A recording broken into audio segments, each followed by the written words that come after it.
him a little. He is a consultant hematologist, hemat-oncologist practicing in India, and he's also the co-founder of Emree Prep. Today's class will be a cornerstone for your exam preparation, so please gear up for the next 2 hours and be prepared for one of the best classes you will ever attend. And also make sure you interact in today's session and use this space to ask questions or doubts if you have any, because that's what is going to make it more productive and worthwhile. So make use of this session today. And our regular online classes have begun in full swing with around 11 students enrolled already for the online coaching. And we have some of the best coaches who on board who are consultants in their respective specialties, and we low-key brag about it. And you will surely see a glimpse in today's class by Dr. Munjal. So we have decided to keep today's class open to all those who are preparing for the 2024-25 Emree exam cycle to help you prepare a little more effectively for your exams. So make the most of today's session. And yes, I think with that being said, and without further ado, we have Dr. Munjal Pandya taking over the center stage to get today's grand mock test session started. Over to you, Dr. Munjal. Thank you very much, Dr. Afrin, for your kind introduction. And let's start without wasting the time. So, if you are present with me for next 1.5, 2 hours, I think you will get an excellent idea about how to crack the MCQs. And honestly speaking, I try my level best to, uh, completely, 20 plus years of clinical experience. I'll try to put it in next 2 hours. So, stay with me. Make your mic on mute mode. You have the on bottom of your computer. There is a facility you can mute and you can unmute. So if you want to ask, you can use the chat box or you can interact with me. We selected almost 12 questions today, but it's gonna be around 50 MCQs today. So your 50 topics will be covered today in next 2 hours, which is like 1 week for you. That will be covered in 2 hours with good quality and good concept. So let's start with the first questions, right? First questions in front of your screen. I'll read it for you everything. You just need to post the answer in the chat box and then discussion.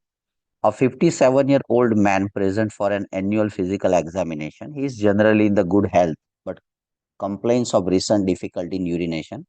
He reports that he has a weak interrupted stream with the dribbling.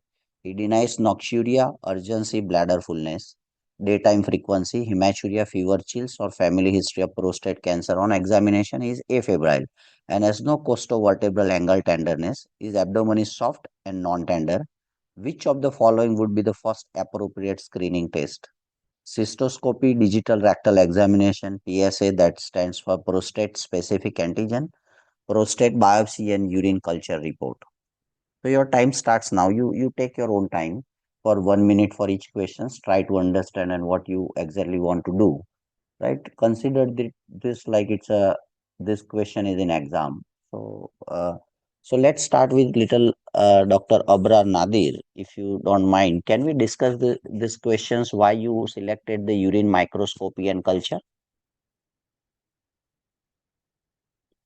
I don't want to make you learn or Okay. mug up the things. I want to understand the logic and basic and concept of each and every MCQ. And if you listen me properly, your mind will be completely opened up in next 2 hours. Believe me. Yes, Dr. Yes, Abrar. doctor. Yes, hi. Yes. Yeah. Hi. I'm suggesting that first we should rule out any tract infection. Okay, so you are thinking so let me introduce one more things with you guys, which is like absolutely eye-opening for you, and this logic you apply in each and every MCQ while you are discussing the MCQs with me or by doing. So this is the triad I created by experience over years and years. Any MCQ multiple choice questions now onwards always ask the three questions to yourself. What is the diagnosis of this scenario? So here the one scenario is given, right? The same scenario will be given in the exam. So one scenario, what's the diagnosis? Second thing is what is the investigation? Means how you reach up to the diagnosis by doing which investigation you get to the diagnosis. And once you know these two things, you must need to know the treatment part as well. So if you cultivate the practice from now onwards, asking three questions. So one MCQ means three questions. So whatever the MCQs you are solving a day, right? Say for example, your target is 50 MCQ a day, means multiply by three, because you need to know investigation, diagnosis, and treatment. Means you are solving 150 MCQ a day. And if you make this habit, believe me, you are unstoppable. You are unstoppable. So first of all, Dr. Abrar will see what do you think, what could be the diagnosis of this patient? Apply this triangle now for each and every MCQ. Yes. Yes. Now, what do you This think? one, What's the diagnosis? um, Do you think it is a urinary tract infection? the scenario, it's looks like a prostatic problem, and Prostatic problem. So in prostate, what problem it could be? Prostatic problem. What problem could be there in the prostate? prostatic hyperplasia. Excellent. Prostatic hyperplasia. So what is benign prostatic hyperplasia? That is common, right? At this age. Okay, fine. Yes. So how this urine culture or microscopy will help in this patient who has no fever? They have mentioned he denies, patient denies no nocturia. There is no increase, right? There is no urgency, right? There is a Yes. no fever, no chills, right? No family history Yeah. of prostate cancer. So, do you think this patient will get benefited with the urine microscopy and culture? Because what urine microscopy and culture will give you idea about the urinary tract infection. So, Yes. if there is a white blood cell count or pus cells, right, or presence of nitrate, right, which suggests that there is a some kind of infection in the urine, right? Isn't it? Yes. Right? So this is Mm. like a urine, right? If it is RBC, red blood cell, it is called as a hematuria. And if the hemoglobin is there in the urine, it is called hemoglobinuria. So don't get confused yourself between hematuria and hemoglobinuria. So there is Hemoglobinuria. no Yeah. hematuria as well, right? So I don't think so. Yes. This patient is suffering from urinary tract infections, right? What the Yeah. problem is, Yes. this complaint of recent difficulty in urination. That is the chief complaint. See, whenever you make art of reading the MCQs well, and that is what you want to do after my lecture, every questions, everything is there. Even if you don't see this question, don't see this option, I can guarantee you, you can answer easily what could be the next step, what could be the next screening. But for that, you need to understand the questions well. So now Yeah. let's go to the basic again. So now this patient is a 57-year male, right? So this is elderly, more than 50 years.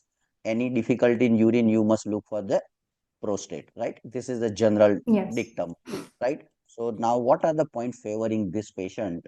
Whenever this is a learning platform, so don't worry. I would be glad that Yeah. you are interacting with me. So 50 years of patient, 50 years of male patient, right? Annual physical examination, generally in a good health. So he's otherwise fine, right? But what's the problem? Difficulty in urination. So recent or acute. Recent means acute, Yes. recent urinary difficulty. That is the chief complaint, right? And he has a weak interrupted stream of dribbling Progesterone.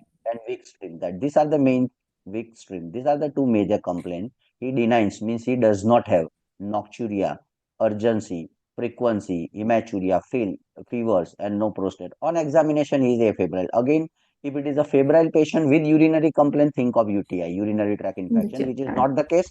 And that is why urine microscopy will not help in this patient. If patient is febrile, patient has high WBC count, patient has pus cells in the urine, patient has a costovertebral tenderness. Costovertebral tenderness again is either a pyelonephritis, right? This is sign of pyelonephritis where you can get the right costovertebral. So on the back side, right, costovertebral, Yes. right? So costal and Renal angle. vertebral angle, right? His abdomen is soft. His abdomen is soft. He is not tender. He is right. So nothing bad in the tummy as well, right? Otherwise, there is a Yeah. tenderness, there is a hard, there is a guarding, there is a rigidity, there is a perforation. Peritonitis where you get the hard, tender, and rigid, which is not there in this case, right? So this is the complaint in the patient. So by my sense, this looks like a generally a benign prostatic hypoplasia, right? Why not malignancy? Yes. Somebody has the question in mind, sir. This is a 51, 7 years of male, right? And why not the malignancy? So malignant patient usually have some kind of constitutional symptoms like fever, weight loss, or bone pain, because the most commonest site for metastasis in a prostate cancer, which I'm using and treating daily for many years, is a bone, right? Urinary complaint plus bone pain or increase in the alkaline phosphate because of bone metastasis, right? Or other symptoms, Yeah. right? Which is not the case, and there is no other family. They have mentioned clear cut, there is no other family history. They have not mentioned about the PSA as well, right? And they are asking Mm. about the screening test, right? So now go one by one. So when there is, we are dealing with the prostate, right? Nothing to do with the cystoscopy, right? Cystoscopy Yeah. will not going to address the prostate, right? So this is a general figure. This is urinary bladder. This is two ureters, right? This is a kidney above these things, and this is the bladder, neck of the bladder, and at the neck of the bladder there is a gland which is called prostate, and from in between Prostate. the urethra is passing. There's a prostatic Yes. part of urethra and penile part of urethra, and this is glans penis. This is how we just generally know, right? So something wrong Yes. in the prostate. Prostate when gets enlarged because of age, it compresses the ureter, and this compression can cause urinary frequency or retention of urine, sometimes dribbling in advanced cases, Dribbling. or some recent difficulty in urination, blah blah. These all are the symptoms of prostate. So say for example, if you are going to do the cystoscopy, what you gonna get the information of prostate? Nothing, zero. Just Nothing. Yeah. right, you entered one scope from the penis, from the urethra, right, and through the, right, and you are Urinary looking bladder. for the bladder pathology, bladder. So if you are unexplained, so what are the indication of cystology, sorry, cystoscopy? So unexplained hematuria, unexplained. When hematuria is not explained, right, you have no Yes. urinary tract infection, you have no renal stone, you are not suspecting any other pathology, no trauma, and still patient has a persistent hematuria in the urine or presence of red blood cell in urine, and you don't know, in that case go and get it done, this cystoscopy. You don't want to miss, right, the most deadly things, that is a CA bladder or carcinoma of bladder, which commonly present with the unexplained painless hematuria. Write down, unexplained painless hematuria. If you don't get any answer, if you are suspecting any pathology in the bladder or urinary bladder, go for the cystoscopy. So here nothing to do with the cystoscopy. If somebody is not agreed with my sentence, I would be glad. Interrupt me, we'll talk, we'll discuss, we'll sort out all the queries today. Fine. So cystoscopy A is gone. This is how you need to practice for the MCQ. PSA is a prostate specific antigen, right? This is a protein or this hormone released from the prostate gland, right? So PSA is not a good screening test before digital rectal examination. This is not, and this is controversial in many books, many countries, controversial, right? Why it is controversial? Why it is not a screening test first line? Because let me tell you, prostate specific antigen, it released from the any condition which disturbs the prostate. There are two conditions I can categorize, is one is benign, one is malignant. Long list is the benign condition. Let me tell you in the practice. First of all, any trauma to the prostate can cause the high increased PSA. After doing the digital rectal examination, DRE, digital rectal examination, PSA increase. Benign prostatic hyperplasia, PSA increase. Prostatitis, it increases. Prostatitis, it increases, right? These are the few common things where the PSA increase, and malignancy, CA prostate also increases the malignancy. So only raise in PSA does not mean that patient suffering from prostate cancer. I will tell you, in my practice of 20 years, there are 25% of the patients, 25% of the patient who have high PSA, but there is a no malignancy, no malignancy. Listen this word carefully. High PSA, no cancer, and there is a normal PSA, there is a cancer. What does it mean? So PSA alone is not a specific marker, right, for the prostate cancer screening, right? So I have seen hundreds of patients who have normal PSA, right? Less than 4 is the normal range, so less than 4, but they have a bad malignancy. They have a advanced malignancy. In non-secretory phase, they have the normal PSA. So these things you should keep in mind while you are answering this. So here, cystoscopy is not there, PSA is not there, prostate biopsy has no role at this point of time. Why no role? Because you did not concluded that this is a prostate cancer. So once the prostate cancer, right, you are suspecting prostate cancer, either clinical, either radiological, either by doing transrectal ultrasound, you confirm that it is likely, possible, high chances of prostate cancer. then you go for the PSA and then prostate biopsy. Not upfrontly invasive procedure is not at all indicated. So first of all, and urinary microscopy is not there at all because we are not suspecting any urinary tract infection. So here answer is a digital rectal Digital rectal examination. So exam. any suspected patient comes to you after age of 50, whether it is benign or malignant. If you suspecting this patient is suffering from prostatic problem, first do the digital rectal examination, then also you do trus. We called as a trus, transrectal ultrasound. Why transrectal? Why not transabdominal or through abdomen? Because the prostate is very close to the rectum, very close, right, to the rectum. So if you do the transrectal ultrasound, you can better visualize the prostate. And from the, if there is a nodular, if you find there is a very bad nodularity, there is a loss of smoothness of mucosa in the prostate, you do the transrectal ultrasound, you specify the area and take the biopsy from the things. So people across the globe, they are doing the trus biopsy. So they do transrectal ultrasound, guided biopsy, they do biopsy, and commonest histology for exam point of view is adenocarcinoma. Adenocarcinoma of prostate is the one of the most commonest histology found. There are lots of malignant features in the prostate adenocarcinoma. You see, we have seen recently treated one patient of neuroendocrine tumor of prostate cancer, right? We have seen the clear cell carcinoma of prostate. So these all are the histology, what cells involved in the prostate cancer. So commonest is adenocarcinoma. So cystoscopy is not helpful, PSA is not required at this point of time, neither prostate biopsy or urine culture. So digital rectal examination is the most important screening test, as well as initial test, as well as the base test which can guide you. And the most beautiful part of this digital rectal examination is the most cheapest. No expertise much required. Anybody, any surgeon or general physician can do it, and they can suspect without doing any hi-fi fancy scan test or PET scan. By doing just digital rectal examination, you can simply say this is highly suspicious of malignancy. Why? Because the normal smooth mucosa is now distorted. There is a lots of nodularity in the digital rectal examination, or shortly known as a PR, per rectal examination, right? By the digit. That is why we call it as a digital rectal examination. So that's all. I conclude my answer here. If anybody has any questions, any doubt, query, concern, it's open for all. So the answer is now finally is the benign prostatic hyperplasia is the diagnosis.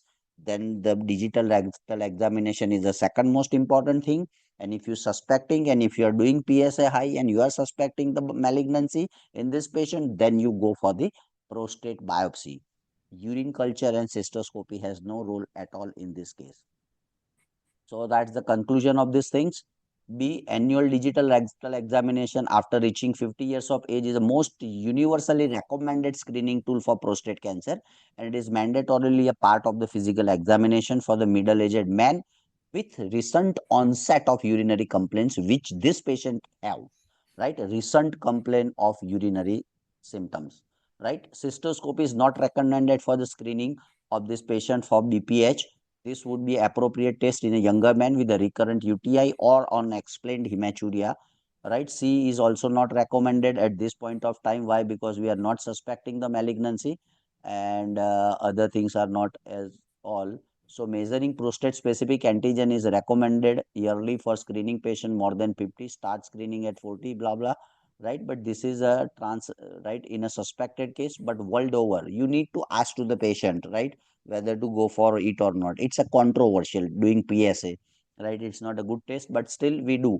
But if it is positive, if you have a prostate cancer patient, PSA is more than 10, it will definitely help as a tumor marker to monitor for the recurrence, monitor for the treatment response, and monitor for the refractoriness of the disease response. So it's very important, right? But it is not a screening test. As I told you, it could be normal in malignancy. So you probably falsely assure yourself, oh, my father's prostate PSA is normal. Nothing is going to wrong. But unfortunately, so better you do the digital rectal examination that is more sensitive and specific than this PSA. And urine analysis in this case is not important because we are not suspecting UTI at all in this patient. So that's all for the first questions. I'll switch to the next question just to save the time. I'll give 10 seconds to the audience if they ask any question.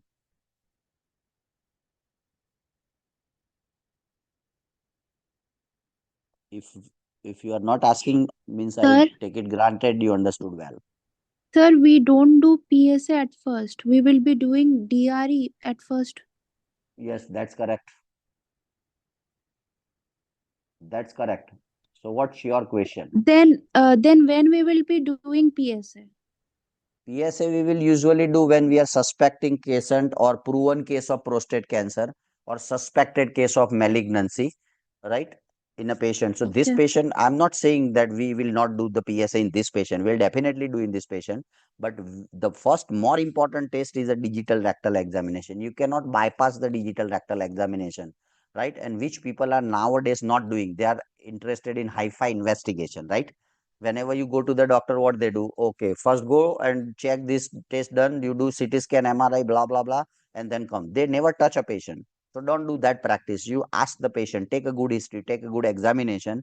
That would be the things which will get you the clue to the diagnosis. That's what experience I'm sharing with you, right? So always spare 5 minutes to the patient, asking what is wrong, where is wrong. You get the diagnosis without you are ordering the investigation, believe me. Is that clear? Okay, sir. Any question? Wonderful. So very interesting questions, very brainstorming second questions. 47-year-old woman present to the clinic concerned about her ill health, recent ill health. She has a notice over the last 3 months that she has been suffering from headache, fatigue, and recurrent infection. She notes that she has all rarely been to a doctor before and otherwise leads a healthy lifestyle. She decided to see a doctor when she noticed patchy rashes appearing on her arms. On examination, there is no organomegaly, means no hepatomegaly, no splenomegaly. That is called cumulative as a organomegaly, and blood test reveals the MCV, mean corpuscular volume, of 105 with HB of 9 gram percent, WBC is 2500 per cubic millimeter, platelet of 60,000, with the bone marrow appearing hypocellularity on the bone marrow. What is the likely diagnosis in this patient?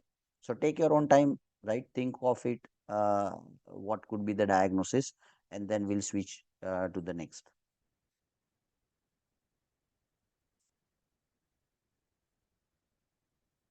Probably few students had joined my couple of these sessions very initially, a month, I mean the month initial of this month, so they may probably know the answer, but I want everyone to post the answer.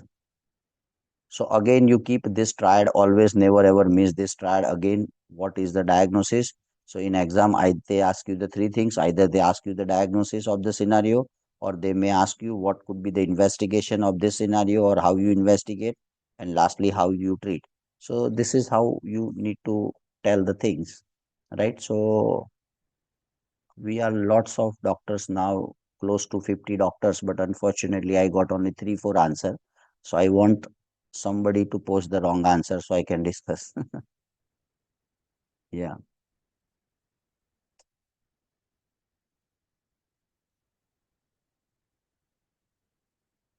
Yes, Dr. Mariam, any comment from your side, Dr. Mariam?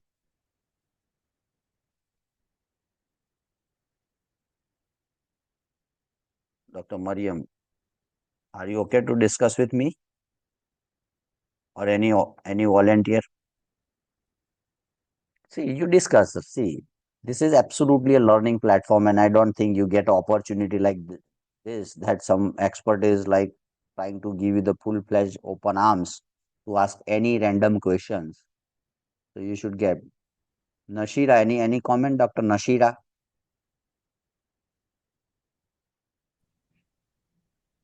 Dr. Nashira?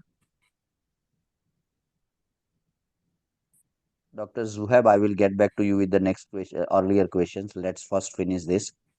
Yes, Dr. Nashira.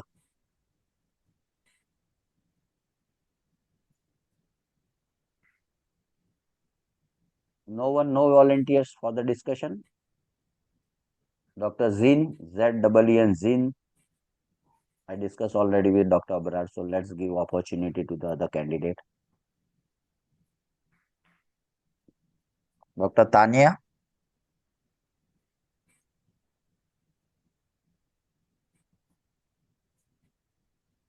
Hi, anyone? sir. Dr. Fina here. Yes, yes, Fina. How are you? I'm good, sir. Thank you. Great. I think the You answer go to ahead. this is aplastic anemia. Okay, fine. So As let's go it's slowly. So this is diagnosis is by we learn a lot of things in this question. So diagnosis is aplastic anemia. So first of all, doctor, tell me why you think whenever you give any answer, what you need to make a practice in now onwards, you need to confirm that whatever the diagnosis you are making in this scenario, are this scenario is fitting to this diagnosis, right? Your answer is correct, absolutely. This is the answer, but I'm just trying to give you the feedback, or I'm trying to give you some tips and tricks how you can improve the more accuracy towards your diagnosis or investigation. So now, doctor, tell me on what ground you thought that this is aplastic anemia? um, as it's given in the question, it says on biopsy the bone marrow appears hypocellular, and also the hemoglobin levels are low, along with WBC and platelets. Okay. So why it is not a chronic myeloid leukemia? Because we need to know na. There's no specification regarding ABL-BCR gene. There Okay. is no organomegaly, sir. Okay, so I'm writing down the point. As you The mentioned, there age is a also, no sir. BCR able is not, organomegaly or splenomegaly is not there. These are the 2 points against the CML. Yes, what else? Because we don't need to know just the answer. We need to know why this not, why this not, why this not. That is also important. Na? This is how we exclude the things in clinical practice, right? So that is also important. Okay, so I'm absolutely agreed and convinced with BCR able and no splenomegaly is absent. What else? Anything you want to add on this couple of things? One more thing is missing in this, which is first initial test for CML. So in CML, chronic myeloid leukemia, right? The most important thing is a high WBC count, right? It's a myeloproliferative disorder. WBC is usually high. So whenever in clinical practice, right, I get a everyday lots of reference from my hospital, right? So they are suspecting any WBC count high. What is the first things in our mind is a infection. This is how we go, right? So infection is the most important things in, right? We think any physician across the globe, why WBC count is increased, WBC, they think of infection. Second thing is the inflammation. That is again one of the cause. Inflammation increase the count. Third thing is the drug, especially the steroid. Steroid can increase WBC count and platelet as well. And fourth thing is the malignancy.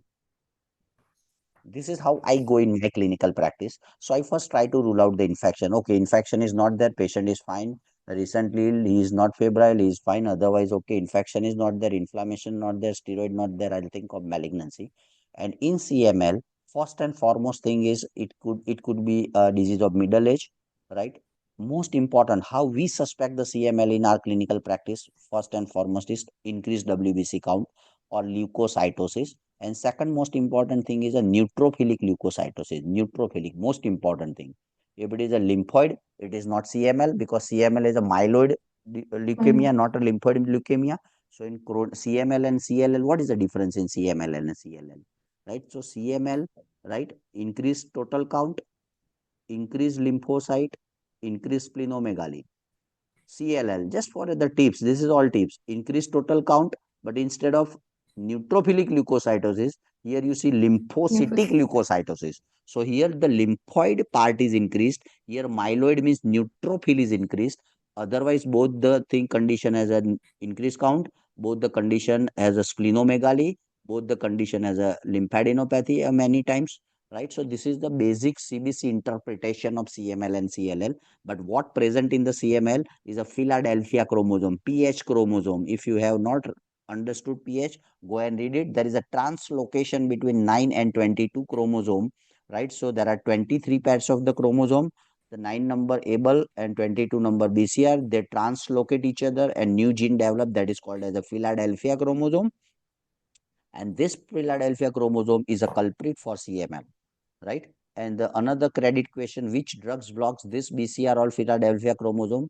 The name of the drug is imatinib. So remember the drug. You don't need to do PhD on imatinib, but you must know the drug, which is a targeted therapy, which blocks the specific, right, oncogene that is BCR able in CML. So this is blocked by the imatinib. So this is a presentation. So here I told you neutrophilic leukocytosis. Here the low count. So it is not a leukocytosis, it is leukopenia. Just tell me yes or no, so I know that you are awake and you are with me in the lecture. Yes or no, Yes, right? sir.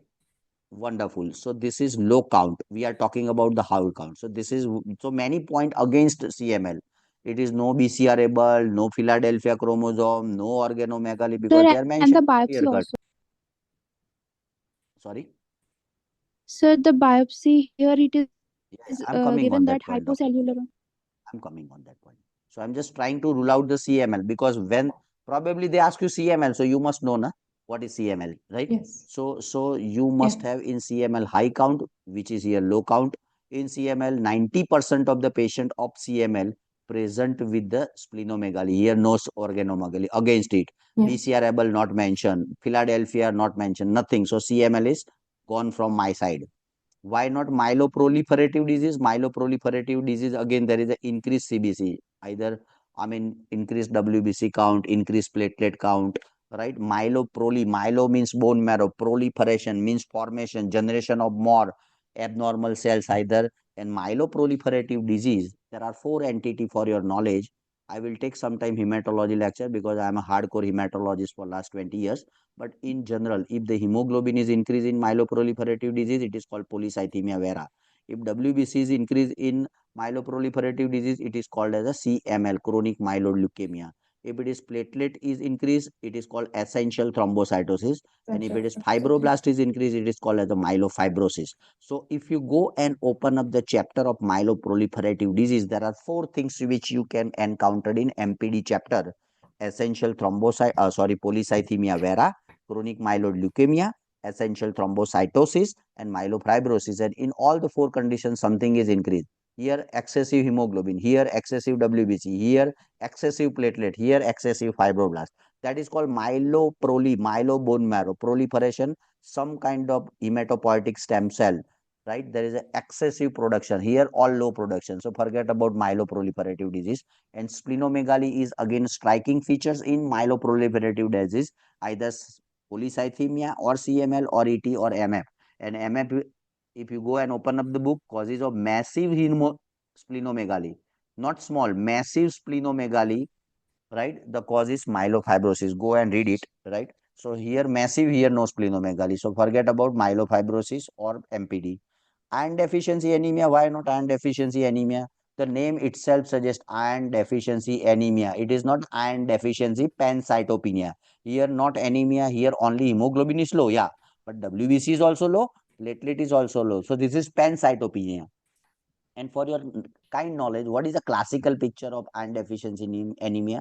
Hemoglobin is low, WBC can be normal, and platelet count usually high because of chronic iron deficiency. Causes of secondary thrombocytosis. Secondary thrombocytosis, right? Secondary thrombocytosis means when the platelet counts are increased, what are the causes? First is infection, second is the iron deficiency anemia across the globe, especially in a developing country, right? So here the platelet count should be high, right? But WBC never a low in iron deficiency, right? So here it is not contraindicatory. It is hemoglobin should be low. This is also low. This is also low. So iron deficiency is also gone from my side. And acute lymphoblastic leukemia or anemia is written here wrongly, but it is acute lymphoblastic leukemia. So why not acute lymphoblastic leukemia? Again, it's a matter of discussion, right? So why anybody can tell me why it is not acute lymphoblastic leukemia? Because in acute lymphoblastic leukemia, patient may present with a bone marrow failure, right? It present with the pancytopenia. Then why it is not acute leukemia? Just tell me, Dr. Faina. You told aplastic anemia, but I'm just trying to discuss and try to clarify your concept. I'm saying that this is acute lymphoblastic leukemia. So debate that why it is not acute lymphoblastic leukemia, because something is there Uh, which not favoring the acute lymphoblastic leukemia. there's no Yes. blastocytosis, there's no increased WBC counts or blasts. Okay.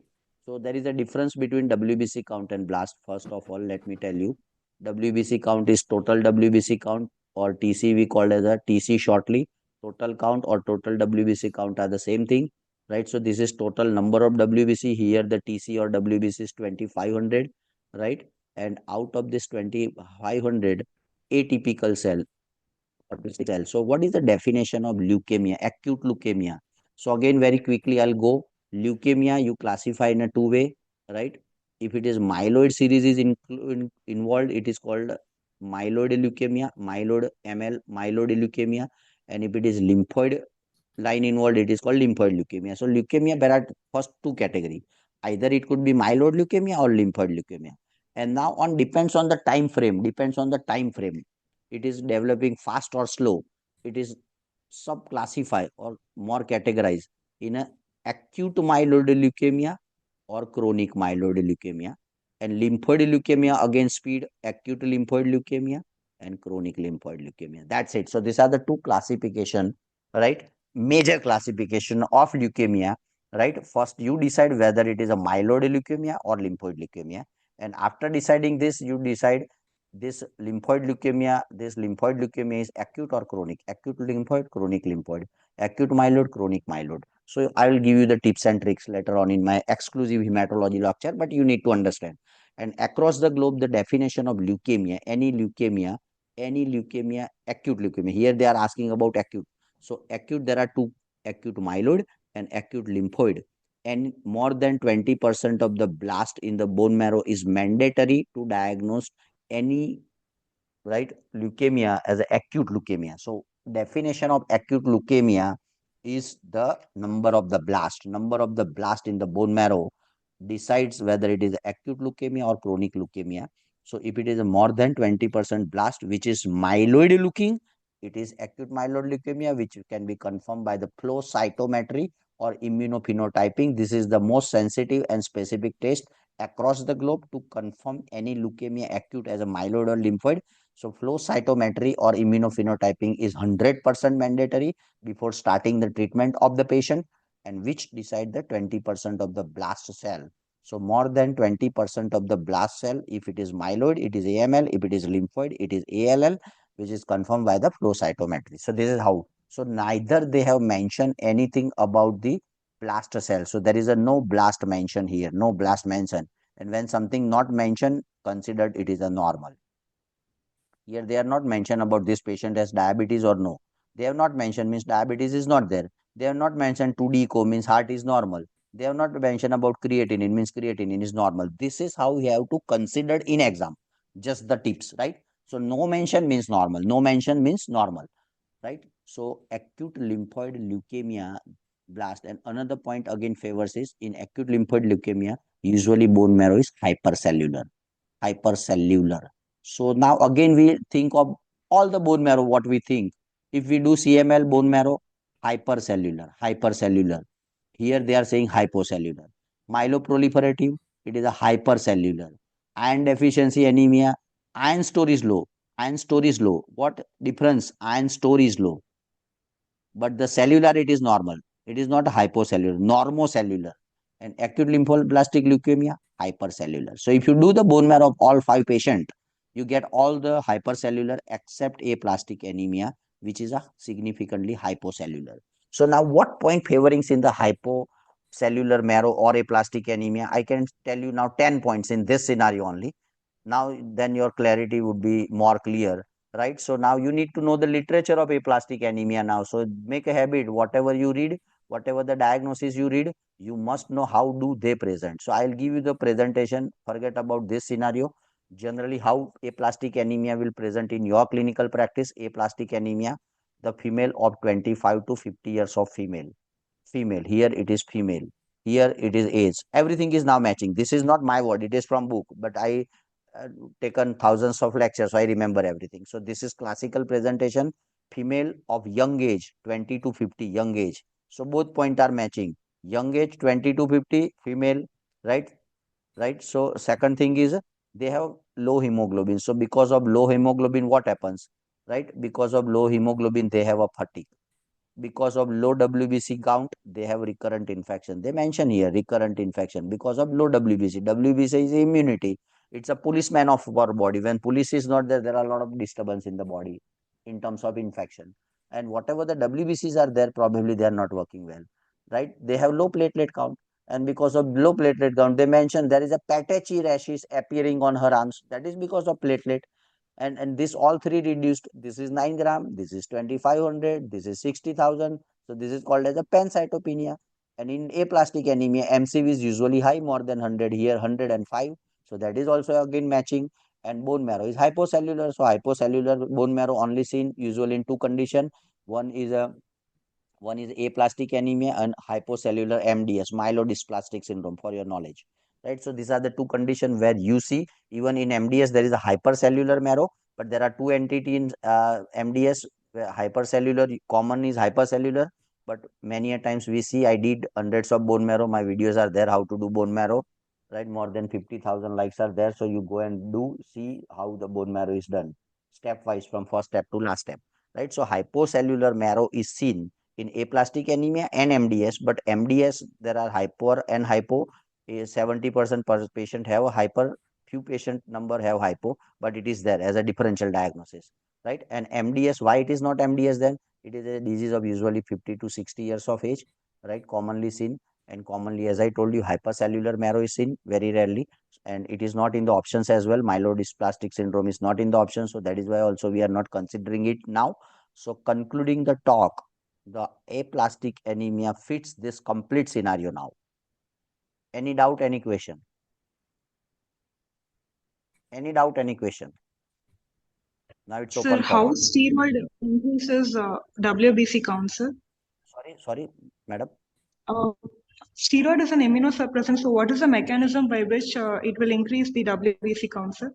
WBC count and platelet counts, it can be increased by reducing the autoimmunity. I mean, it's anti-inflammatory drug, as well as this will stimulate sometime steroid to overproduct the cells. So in ITP, if you open up the chapter of ITP, immune thrombocytopenic purpura, first line treatment across the globe for ITP is a steroid, prednisone or methylprednisolone. Get it? Right? So this is a first line treatment. So in low platelet as well as in autoimmune hemolytic anemia, this is another one condition where steroid is a first line treatment, right? So steroid Okay. increases the hemoglobin, white cell and platelet, depends on the mechanism. Not every patient, right? All patient will not have hyperglycemia because of steroid, but most patient have it, right? And many a times this mechanism of action is also unknown, but these are the standard treatment for years and years in hematology. So this is how it works, right? So I have mentioned you all the things, techniques and tricks, and this is very interesting picture for you for better understanding. This is normocellular bone marrow or normal bone marrow. This white central space is a fat globule, and in between fat globule, all this pinky is what I'm drawing is the cellular. This is cellular marrow, right? This is all cellular marrow. And here you can see completely the bone marrow is replaced with completely fibrous or fatty fat globule. This is completely what my horizontal arrow is showing, completely empty. These are the only few hematopoietic cell. This blue one, this is small patch of hematopoietic cell. This is very, very small. I mean 90% of the bone marrow is replaced with the fatty tissue. There is no hematopoietic cell, right? Which generates erythropoiesis, leukopoiesis, and thrombopoiesis, cumulatively called as erythropoiesis or hematopoiesis.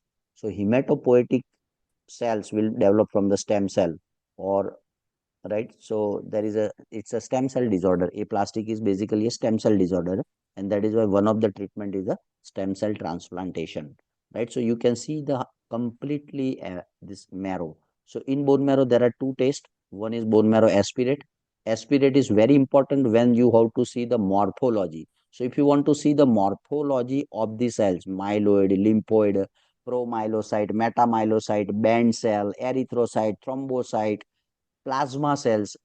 If you want to see the morphology, do the aspirate. And if you do the cellularity, hyper or hypocellularity, right, or architecture of the bone marrow, you must do the bone marrow biopsy, or another word is a trephine, bone marrow trephine, right? So aplastic anemia, if you do the aspirate, you will not get the answer because you just see that is a diluted marrow or there is a pancytopenia, but cellularity you cannot. If you want to label anything as a normocellular bone marrow, hypercellular bone marrow, hypocellular bone marrow trephine or biopsy is 100% mandatory. So in any aplastic anemia, when I suspect my patient, I must go for the bone marrow trypsin and I look for such picture, and many times I see classical picture what it is shown here, right? So there are categories mild, moderate, and severe on numbers and on the cellularity and the architecture of bone marrow. But I'm not going much in detail of that part later on. But for the point of Emree, if you know this much of literature for aplastic anemia, I think it's more than enough. And last but not the least, a treatment part, right? It's very important. So what could be the treatment? So there are two treatment across the globe, right? One is a symptomatic treatment where you just treat the symptoms, like you give the blood transfusion, you give the GCSF, growth colony stimulating factor to increase the WBC. You get thrombogenic or TPO, thrombopoietin antagonist. You give blood transfusion to increase hemoglobin, you give growth factor to increase the WBC count, and you give the thrombopoietin antagonist is to increase the platelet count. This is just support you. But what is a specific treatment? So there are two specific treatment available as per the standard literature and what we do in the practice. One is a bone marrow transplant because it's a stem cell disorder.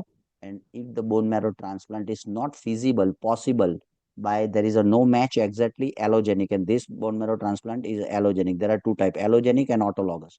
Autologous is usually our own stem cell, patient's own stem cell is used as a treatment part. It is autologous. Brother, sister, or unrelated donor, if giving and donating the stem cell, it is called allogenic. Auto means our own, allo is someone else, that's it, right? So here the allogenic is required, autologous is not helpful. So allogenic bone marrow transplant, so sometimes they did the exercise, but they did not get the HLA, human leukocyte antigen match, HLA match.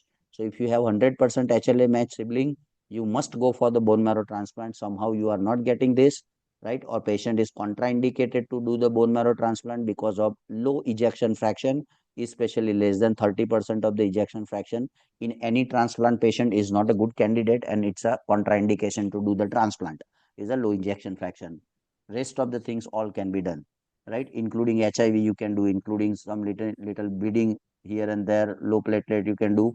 But ejection fraction, because you have to give lots of fluid and lots of products to the patient, they may die because of cardiac failure. So ejection fraction is extremely important before any transplant. And if the transplant is not possible, not feasible, or no match, you go for two other treatment which is very well recognized world over, ATG, anti hymocyte globulin, that is ATG, and cyclosporin is an immunosuppressant agent. So these are the drug. The response rate of this is around 70% for long term and aplastic anemia in a first disease within 6 months or earlier. The result is close to 80-90%. So first options, if feasible, give the patient the bone marrow transplant if they have match and they can afford. The cost of bone marrow transplant in India for allogenic transplant is close to 25 lakhs, right? So it's around I can say around 50,000 US dollar or so. So it's not a easy treatment in terms of finance in stuff of expertise, and you need expert transplant center with a all multi-speciality in house. So that's it for aplastic anemia. Let's move to the next questions very quickly. Any questions? 10 minutes, 10 seconds. Any question? Anybody? Great. No questions means we'll go ahead. 34-year-old multigravida present with the prenatal care in the second trimester. She reports a history of substance abuse but states that she has cleaned for 6 months. With her second pregnancy, she now changed the gear from hemato-oncology to some other infectious things. I selected very various questions. So 34 years old multigravida present with prenatal care in second trimester. She reports a history of substance abuse but states that she has been clean for 6 months. With her second pregnancy, she experienced a preterm delivery at 34 weeks, gestation of male neonate who died within the first day of life. At the delivery, the baby was swollen, skin lesions, placenta was very large. She was treated with the antibiotic, but she cannot remember what they were. On routine prenatal panel with the current pregnancy, she is found to have VDRL positive. What is the next step in the management? Are you going to do a FTABS? What is the FTABS? Fluorescent treponema pallidum antibody absorption test. Are you going to start the intramuscular penicillin because it's now confirmed VDRL is positive? You want to do this lupus anticoagulant, or you start oral penicillin, don't want to give the intramuscular, and you go and do it the RPR, rapid plasmin reagent test. Keep the logic in mind: diagnosis, investigation, and treatment. Never ever forget the triad.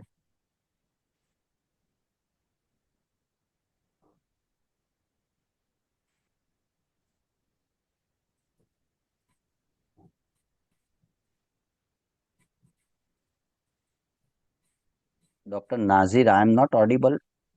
Am I audible? Can anybody confirm? Somebody is commenting I am not audible. Can anybody say Yes, I am Doctor, you're audible? Yes or audible. no? Yeah, Wonderful. yeah, I can hear you, Doctor. So those who cannot hear me, check your mic.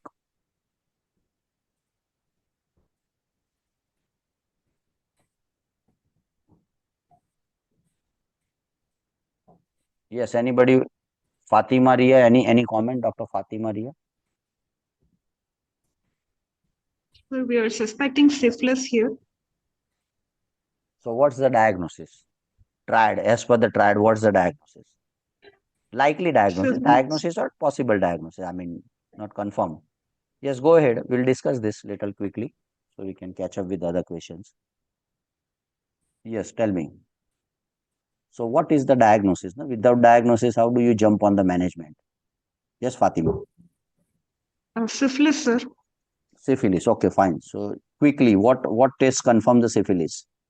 What is the screening test? What is the diagnostic test? So when you suspect syphilis, what test you will do initially?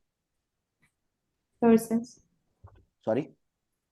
VDRL for screen. VDRL. Okay, so VDRL done. VDRL is positive. What will you do? Confirmation. FTABS. Confirmation. FTABS. Why don't want to give the antibiotic directly? Because it could be a false positive. VDRL is not just only positive in Yes. syphilis. It can be positive in other condition, and that's your homework.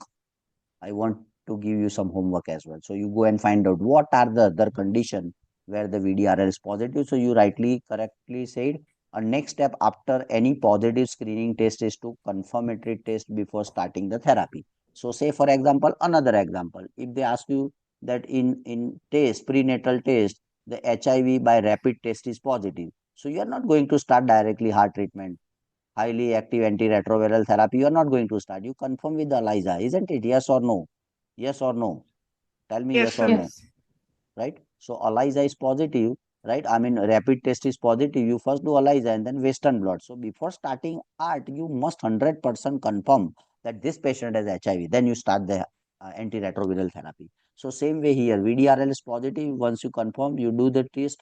And if the test is positive, FTABS, this confirmatory test for syphilis, once it is positive, once confirmed, then you give the penicillin.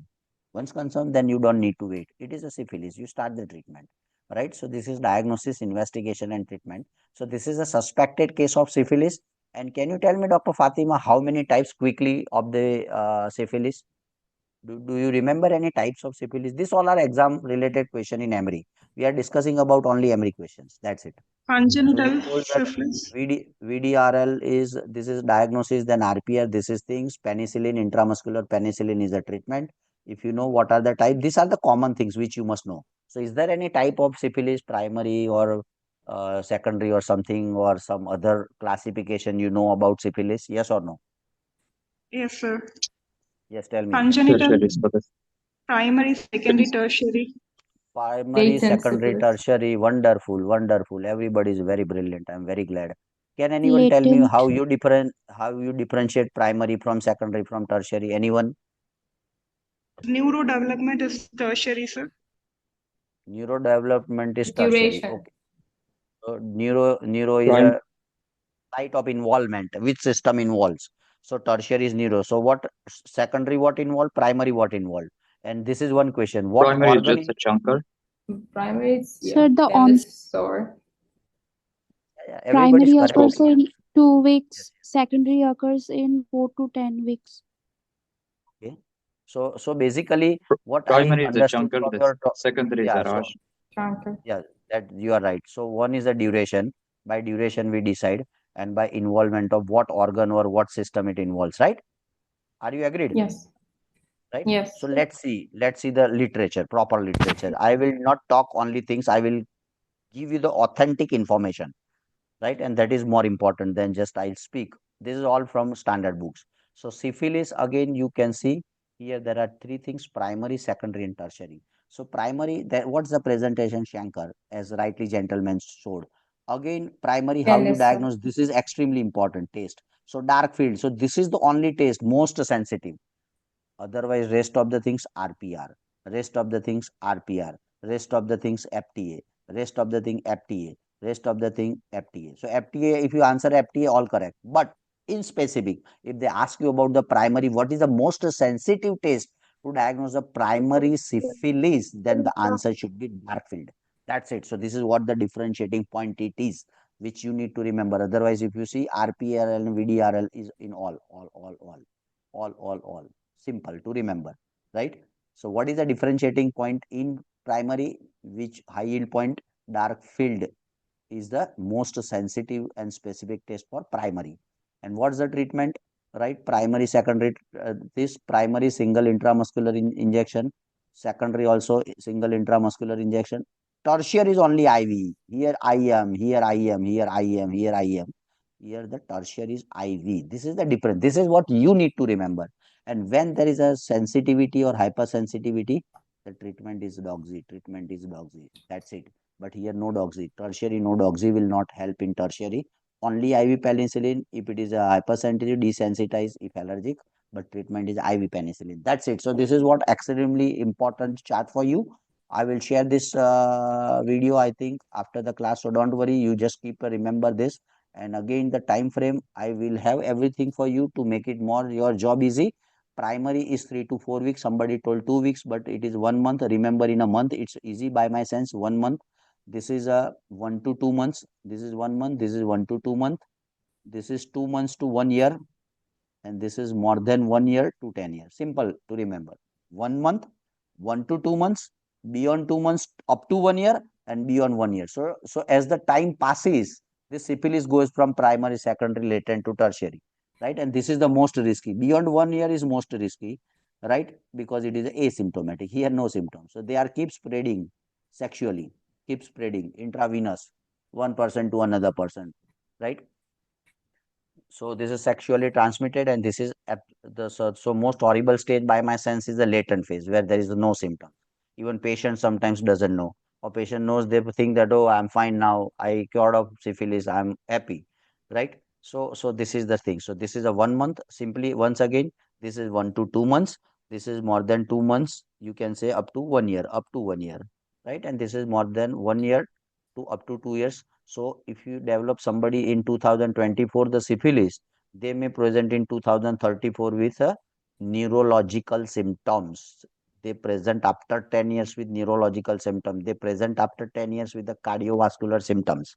Right. So as somebody told that neurological, so it's not just neurological, it's neuro and cardio both involved in syphilis in a tertiary or very advanced stage. Primary is a chancre, and this is a painless chancre. Right. If you can see it here, painless chancre at inoculation site. Secondary is after that, this stage will come rash, condylomata lata, and systemic symptoms usually happen asymptomatic, and then it's advanced disease, organic spread. That's it. So this is what the syphilis is. It's a quick rehash. So this is only high yield point I'm discussing. So I told you about primary, secondary. I told you about the time frame. I told you about the features. I told you about the how you diagnose all primary, secondary, tertiary, and their treatment. So don't make a mistake in the exam. Next question. A 32-year-old Filipino woman, 15 weeks pregnant by dates. She present with painless vaginal bleeding with a clear vesicle in vaginal examination with severe nausea, vomiting. Her uterus extended to the umbilicus. No heart sounds or tones can be heard. Her blood pressure is 162 over 98. A dipstick urine test shows 2 plus. Proteinuria, beta HCG is more than 100,000. Which of the following is most likely diagnosis? Is it chronic hypertension? Is it chronic hypertension with superimposed preeclampsia, eclampsia, molar pregnancy, and preeclampsia? Preeclampsia. For you guys. This is easy questions for you guys. Preeclampsia. Preeclampsia. Who told preeclampsia? We'll discuss. Yes. Some abroad. Yeah. Yes, Dr. Abrar. So why it is preeclampsia? Tell me the point Because favoring there's no preeclampsia. convulsion. There is no convulsion. Okay, fine. So, and then what is the preeclampsia? So, what is the definition of preeclampsia? First of all, tell me definition. It's a high blood pressure after 20 weeks of gestation age and with positive proteinuria. Okay, so hypertension, proteinuria, and what is the gestational age? More than 20 weeks. More than 20. Can you see here the more than 20 years of gestational age? No, this is 15 weeks. What is the gestational age here? 15 weeks. Sorry? 15 weeks. 15 weeks. So, do you think the 15 weeks somebody develops the preeclampsia as per the definition? No. So, this is gone. Sorry, huh? I'm just trying to make you understand. That is why I'm asking you. Yeah. Okay. Would you like to change the answer now? There is no E option. Consider there is no E option. Now, opt for another option. This is how we have to learn the things, right? We don't need to mug up. You knows the logic. This is all three criteria. You told it is absolutely 100%, but you forget about this 15 weeks story, right? Yeah. And do you think in preeclampsia you have beta HCG of 100,000? Beta HCG will be high in molar pregnancy and multiple pregnancy. Right. And do you think at 15 weeks the uterus is up to umbilicus?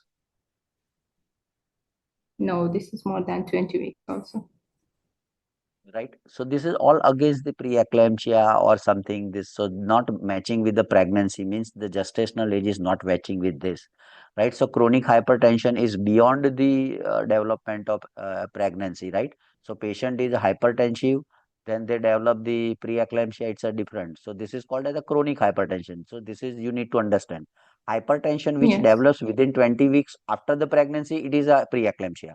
But somebody already have at the age of 20 years she has hypertension and 22 she become a pregnant, so she is not a preeclampsia, she has a blood pressure high for last 2 years. You understand, it is chronic hypertension. Preeclampsia means development of new hypertension after pregnancy, not before pregnancy. This is before pregnancy. Is that clear? So this is not chronic eclampsia, it is not eclampsia, there is no convulsion. What else is remaining? Molar. Now this fits molar, right? Why it fits?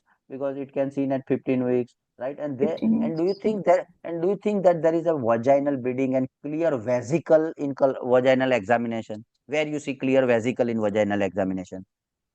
Can you see in chronic hypertension? No. Can you see in preeclampsia? No. Can you see in eclampsia? No. Can you see in other condition? No. Where you can see the vesicle in vagina is the, even if you don't see anything, if you don't read anything, you just remember that young female present with the vesicle in vagina. That's it. This is molar. That's it.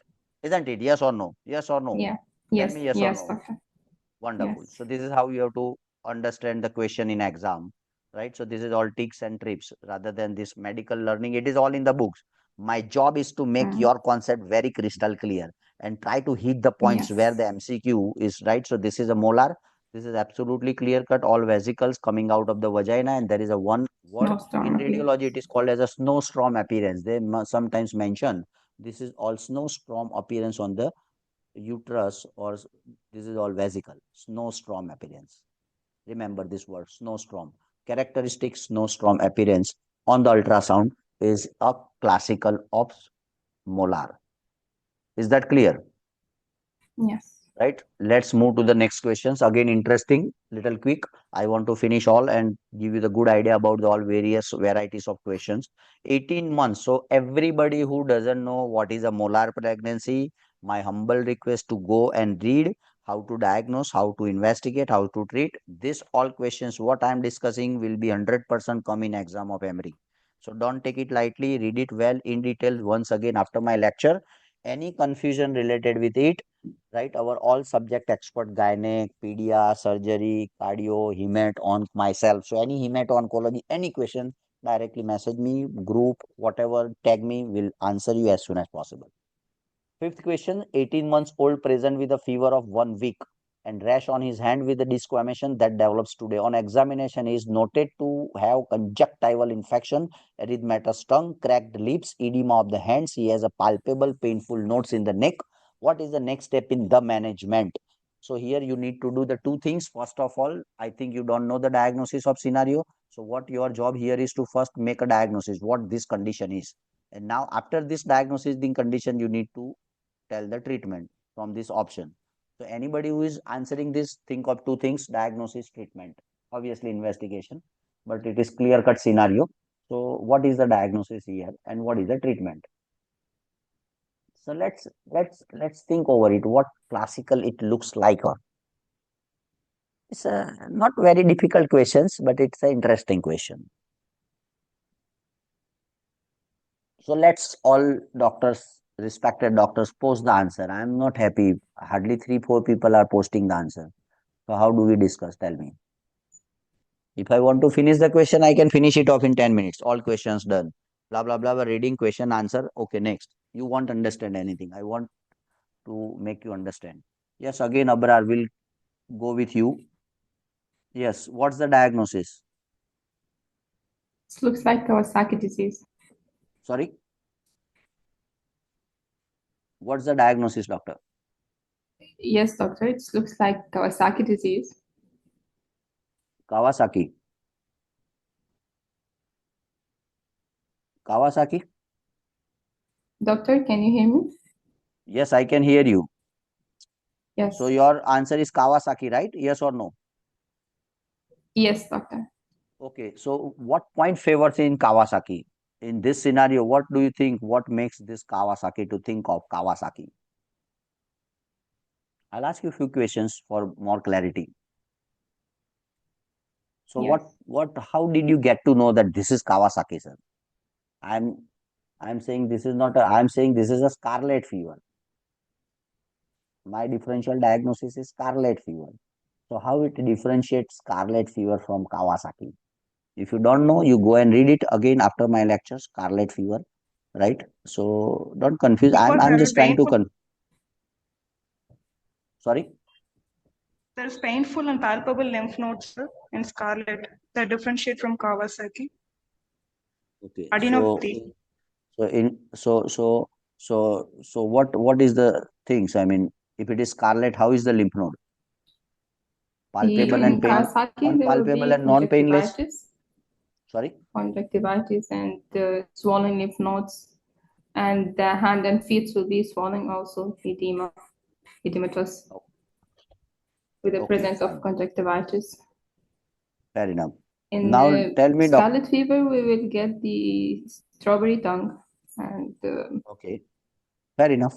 Fair enough. the snap brush. Yeah. Fair enough. So now tell me, Dr. Abrar, Kawasaki disease is an infective disease, inflammatory disease, autoimmune disease. Which disease is infective, inflammatory, autoimmune? Three options. If the question comes in And exam, inflammatory disease. inflammatory disease. So it is not an autoimmune disease. Yes. This is not, so inflammatory is different, autoimmune is different. Inflammatory is just inflammation. Autoimmune is some kind of antibody develops against the own cells and that causes the problem. That is called autoantibody or inflammatory, autoinflammatory disease or autoimmune. Auto means our own and immune means against our own immune system. Something goes wrong. It is called autoimmune disease. So it falls under which category? Infective, inflammatory, autoimmune. Because these all questions we need to It's understand. Sorry? yeah, it's inflammatory disease. Okay, so it is not inflammatory for your knowledge, it's autoimmune, I will tell you. And scarlet disease, Okay. doctor, scarlet disease is what, Abrar? Scarlet disease is in same option. Scarlet disease is infective, inflammatory, or autoimmune? Infection, scarlet disease. Infection.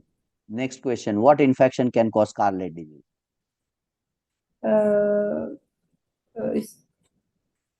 There must be some infection. Staphylococcus. I mean, there must be Yeah, some bugs. There must be some bacteria. So what is the name of that it's bacteria? bacteria though. So go and read it. Go and read it. I don't want to waste time. So go and read it. I want to make more clarity. That is why I'm giving you. And I'm not praising, but this is my more than 1,000 lecture today. More than 1,000. So I'm telling you by experience what they ask in the exam. That is what I'm raising the queries to you to make you better understand, right? So you need to understand, Yes. right? So somebody posted in the group a streptococcus. So streptococcus is the infection, but you go and read. So everybody should go and read Kawasaki in general, right? Three things: how you diagnose, how you investigate Kawasaki, and how you treat Kawasaki. Same way Scarlet. So how they present or diagnosis, how you investigate, what's the treatment? It's a different, right? So you go and read it. So this is a classical case of Kawasaki disease. It's an autoimmune vasculitis, middle vessel vasculitis. And why you want to give Dr. Abrar the IVIG and high dose immuno aspirin? Why you want to give aspirin to this patient? 18 years of boy, just very young, not even 2 years, you want to give IVIG and high dose aspirin. Why you want to give to the patient? What's going to help this patient by giving this high dose of aspirin to this patient? What you are going to prevent in To this patient by giving aspirin? You are getting my to question, reduce yes or the no? risk of the heart complication. Heart complication, wonderful, excellent. You are very brilliant. So, what heart complication you want to prevent? Next question: coronary artery Uh, disease or valvular disease. aneurysm, valvular disease. So how valve gets affected in Kawasaki disease? Because it's a vasculitis. So it's a disease of vessel. Yes, So how the vessel involves the valve? Valve is totally different. It's endocardium. So heart is yes, usually and not involved. Fine. So this is the all the little man immune details. process So also. fair enough. I'm very glad with your answer. You did so far extremely well in discussion, and I'm thankful to you. So this is a Kawasaki disease, IVIG, that is intravenous immunoglobulin and high dose aspirin should be started immediately to prevent coronary artery involvement. Risk reduces by 25% to 5% if you start on time. Echocardiogram should be performed as a baseline at the diagnosis, right? However, coronary artery abnormality occur in second or third week, but before that you must start this, right? So as soon as possible you should start this to prevent the cardiac complication. So this is what the logic is about this, and this is extremely well schematic presentation of Kawasaki disease. So it is what it is, right? Dr. Abrar, this is not infective disease. There is no infection can cause. There is no inflammatory disease. There is no inflammation, no infection, no inflammation. Then what is this, right? So it is a medium muscular artery, coronary artery, 20% cases, right? Key cause of acquired disease in children. So whenever children has a heart disease, try to look at the Kawasaki disease. Large coronary aneurysm can also develop in this. They present with acute febrile illness. So somebody is thinking this is infection, but this is not infection, it's an inflammation. You have fever, you have red eye, you have red skin, you have edema, you have lymphadenopathy, strawberry tongue, blah blah. This is absolutely a classical case of scarlet fever. Sorry, Kawasaki disease, right? Cancer. And what is the treatment? So treatment we already mentioned: aspirin, high dose aspirin, just to prevent these things. All right, cardiac Yes. complication and IV immunoglobulin. So go and read, but once again in detail about the Kawasaki. Next questions, extremely important. 67-year-old woman is admitted to accident and emergency with pyrexia, cough productive green sputum. Observations show a pulse rate of 101 per minute, 80 by 60 blood pressure, respiratory rate is 32. She is alert oriented with the times, place, person. Blood culture shows WBC of 21,000. By mistake it's 21, but it is 21,000. Oh sorry, oh yeah, 21,000 per cubic millimeter. Urea is 8.5 millimole per liter. Chest X-ray show consolidation in lower zone, treated for community acquired pneumonia. Which of the following is the correct curb 65 score? Is it 6? Is it 8? Is it 4? Is it 2? Is it 9? So just calculate the SCOP 65 criteria and post your answer in the chat box. We'll discuss in next 5 seconds.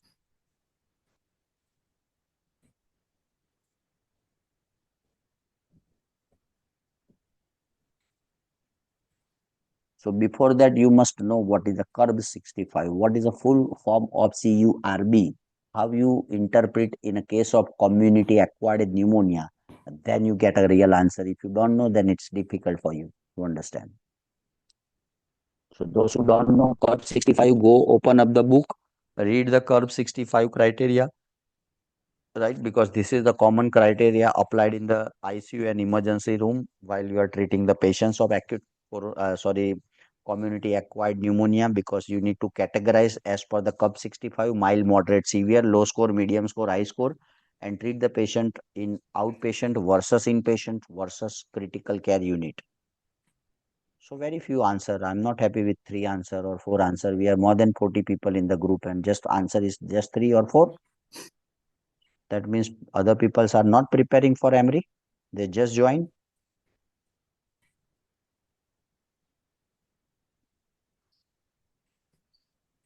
Dr. Tanya, any comment? Sir, answer is 4, I guess. Okay, so we will confirm your guess. So I will interact with you. First of all, tell me the full form of curb. Say, community acquired pneumonia. C for confusion. Confusion. 1 minute. Let her finish. I want to discuss with her. Sorry, C she knows, for but let her speak. C for confusion, U Okay, for C for urea, confusion, U for urea, R for respiratory rate, respiratory rate, B for BP, Blood pressure.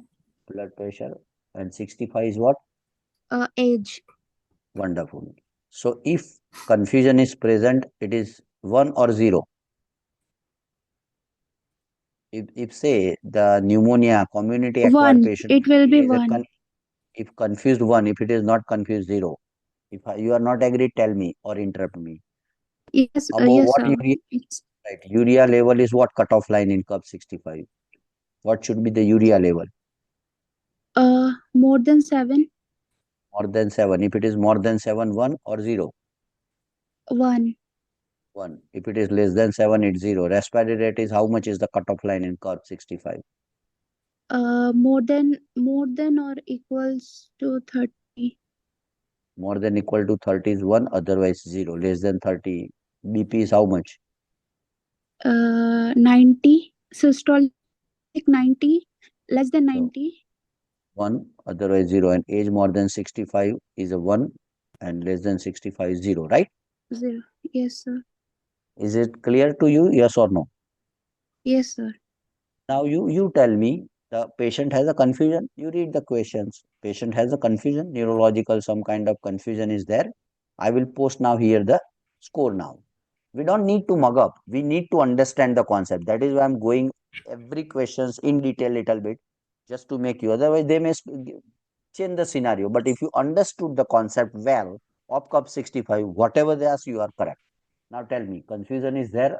So what should I put for confusion? 0 or 1? Whatever you tell, I will post it here. Okay. Yes. Uh, Confusion 0 or 1. What I'll post here? it will be, I think, confusion is 0 Why 0? because You the use patient everything, but you is be more confident. Why 0? Because patient is alert. patient is Patient alert is and oriented, not oriented. a confused. Yeah, so it is a Yeah, 1. I yeah, mean, it is a 1, right? I mean, yeah. sorry, confusion is not 0, there. 0, right? If it 0. confusion is there, it is a 1. If it Yeah, confusion is not there, 0. Now urea yeah. more than 7. So what is this here? So 0 or 1? then it is 1. It is 1. Greater than Perfect. 7, then it Wonderful. is Greater 1. than 7, 1. Respiratory rate more than 30. What is here? 32. So it is 1. 1. Blood pressure should be more than 90. That is 0. It is less than 90 0. means shock. Uh, So 0 then or 1. 1. Then it is 1. 1. Absolutely. And more age is more than 65 because it's a 67. So the Yeah, score is 4. Answer is here the 4. C is the answer. This is yeah, how we have to do. This is how we have to do. So forget about what they ask. You just need to know these 5 things. In curve 65, right? This yeah, is the block yeah. and this is the right. So you just need to quickly See the confusion, urea, BP, that's it. It's just matter of 30 seconds. Got Yeah. it? So this is, so any, whatever patient comes in your OPD from tomorrow onward and you are thinking curve 65, you need to understand. So now next step, right? So there are curve 65, right? 0 and 1. So maximum score is how much? 5. Yes or no? If all Yeah. criteria is there, patient has confusion, then uremia is also there, respiratory distress is also there, patient is in shock, and patient is more than 65, means all five criteria is there, maximum 5, minimum how much? 0, right? So 0 and 1 score, they are mild category. 2 and 3 is moderate, and anything more than 3 is a severe. Why you need to know? Because mild case I will treat in the OPD. Moderate I will treat OPD versus IPD, depends on the risk factor I will see, and severe definitely I will admit in the ICU. So this is what interpretation we need to do, my dear doctor. You can't put the score 0 and 1 in the intensive care unit who is moving, walking, talking, either is otherwise fine. You don't need to get them admit in the ICU. You just treat this outpatient department. Can you tell me what is the drug of choice? Two things. What is the infectious agent? What is the agent? Community acquired pneumonia. What is the commonest organism in community acquired pneumonia? And what is the treatment of choice? If you don't know, go and read it. It's your homework, right? So this is what the COP 65 criteria is. This whatever I'm telling you is all exam question. Don't take it lightly. Go and read it, right? So this is COP 65, right? So whatever the things is there, I told you already. You told excellently well, Dr. Tania. So I'm very happy. Maximum score 5. So if it is a Sir, score 0 and 1, drug of choice can be ceftriaxone read. or azithromycin. Go and read it. We'll discuss, Okay. right? You need to little do homework. Otherwise, you will not read. So this is 0 and 1. As I told you, it's a risk category 1, 2, and 3. 3 is the highest, 3 more than 3 or 3 to 5 bad. And this is 30 days mortality. See, the very bad part is 30 days mortality. So if you have score 0 and 1, means community acquired pneumonia, if you have score 0 and 1, mortality is 1.1 to 2%, I can say. And here see the mortality close to 25%. So 1 in 4 patients of community acquired pneumonia die because of bad curve 65, fall in category 3, right? Or score between 3 to 5. That is why important. Here the mortality is 1%. Here out of 100 patient, one patient will die, and here out of 100 patient, 25% or 25 people will die. So see, huge difference, right? So curve is extremely important. So don't never ever miss the curve 65 in your practice. This is how I do practice. Any of my patient comes with pneumonia community, I'm suspecting. First and foremost, my step is to calculate what the COP 65 this gentleman falls in. That's it. So this is what the thing is. Next question jumps last couple of 2, 3 questions. So just bear with me. It would be more interesting last 3, 4 questions. A 64-year man has recently suffered from acute myocardial infarctions and is on aspirin, atorvastatin, ramipril. He has been having trouble sleeping, has been losing weight for past 4 months. He does not feel like doing anything he used to enjoy and stopped socializing. He says that he gets tired easily and cannot concentrate on anything. What is the most appropriate treatment for this patient? Is it lofapramine? It is dosulepin? It is citalopram? Is it fluoxetine? Or is it phenelzine? So first of all, again, not never ever miss my triad. I love my triad a lot. So first of all, you need to make a diagnosis, and they are directly asking you the treatment. So without making the diagnosis, you can't jump on the treatment. So those who given me the giving the answer, think of diagnosis as well. Diagnosis is given in the scenario. So try to make your head cool and calm and think of scenario.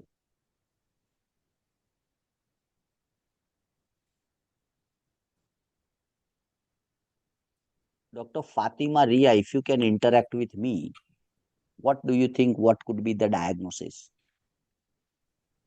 Sir, it's a case of depression. Okay, so let's again start as usual case of depression. So how did you get to know that this patient is suffering from depression? What are the point favor? Always ask these questions to yourself. That is why Sir, I'm conducting pr- exhausted 2 hours. In 30 minutes, I can't teach you anything. So now tell me point. Sir, Now everything is in scenario. Tell me one Sir, by one. trouble sleeping, weight loss, lack One minute, of one minute. interest in activities. So trouble sleeping, so reduce sleep or increase sleep. This is the diagnostic criteria. Go and read. Major MDD, major depressive disorder. This is chapter in Master the Body USMLE. Go and read it. What are the diagnostic criteria of depression? One of them is trouble sleeping or excessive sleeping. Remember in that way. Losing weight or gaining weight. So losing weight. So sleep disturb, right? Weight is disturbed for past 4 months. So qualifying this usually Lack of anhedonia, interest. lack of interest in self and surrounding. Self and surrounding. He has not interest in himself and surrounding. The activity, Okay. this is the simplest definition. The activity which is usually pleasurable, he doesn't like. Playing, going to movie, meeting friends, having good dinner in the hotel. This is all pleasurable. Everybody, most of the people like it, right? Touring, going abroad, flying, blah blah, right? So he doesn't like anything in self or surrounding. So this is called as anhedonia. The word is anhedonia, right? Lack of interest and hedonia. So he has no and stop socializing. Again, this is a classical symptoms. So those who are depressive, they are not. If we are you are doing okay, we have a CME, continue medical education, is not coming, he is not going into the marriage, he is not going into the birthday party, he is not going in the gathering, he is not socializing. It's a sign of depression. Believe me. Believe me. Not one time. If somebody is avoiding recurrently, think of his some depression, right? So these all are classical symptoms of depression. So diagnosis is made very clear cut now. Dr. Fatima, Ria, is it clear now? Yes, sir. Yes. So this is a depression. Now tell me, what is the first line treatment of depression? That is the answer. What is the first line treatment of SSRI. depression? SSRI. SSRI. SSRI. Can you tell me the full form of SSRI? Selective Selective. reuptake inhibitor. Wonderful. Selective serotonin reuptake inhibitor. Can you tell me the full form of MAO inhibitor? Monoamine oxidase inhibitor. Excellent. Brilliant. Can you tell me the full form of TCA? Tricyclic antidepressants. Excellent. Excellent. So many people doesn't know the full form. So you must know. Our job is not just to remember SSRI. We are doctors. We are qualified doctors. We are future doctors of Dubai. So selective serotonin reuptake inhibitor is a first line treatment. Whenever you don't know any psychiatric drug, and if you randomly or bluff or tukka mar diya, so if you are writing down SSRI, you are 99% correct. This is tip from my side. It's not a genuine tip, but in case of emergency, if you don't know, you are clueless, select SSRI, because this is the most right. Now, second question. SSRI is a first line treatment for depression. So here there are lots of SSRI, right? So second question, which SSRI is safe for the cardiac patient? This is what the question is. Why? Remember, go to the question. 64-year man recently suffered from acute myocardial infarction. Recently suffered, and he is already on antiplatelet, aspirin, anti-lipid or anti this statin, and he is on ACE inhibitor, right? Pril, captopril, wherever pril is a ACE inhibitor, you must know captopril, enalapril, lisinopril, ramipril, right? Perindopril. So all pril is a ACE inhibitor. I will teach you Farbeck as well. So ACE inhibitor. So he's on ACE inhibitor for cardiac remodeling. He is on anti-cholesterol, aspirin, and many a times clopidogrel as well, double dual anti-agent, at least for 1 year clopidogrel, then aspirin lifelong for prevention of the recurrence, and atorvastatin anti-lipid in all ischemic heart disease, right? So this patient has acute MI, basically recent. It's mentioned has recent MI, and this patient has a major depressive disorder.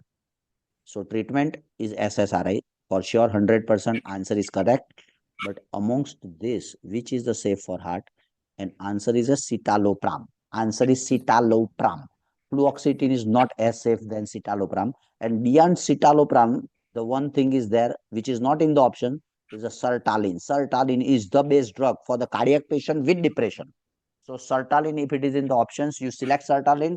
If sertraline is not there, then the best closest answer for cardiac patient in depression is citalopram. Guideline.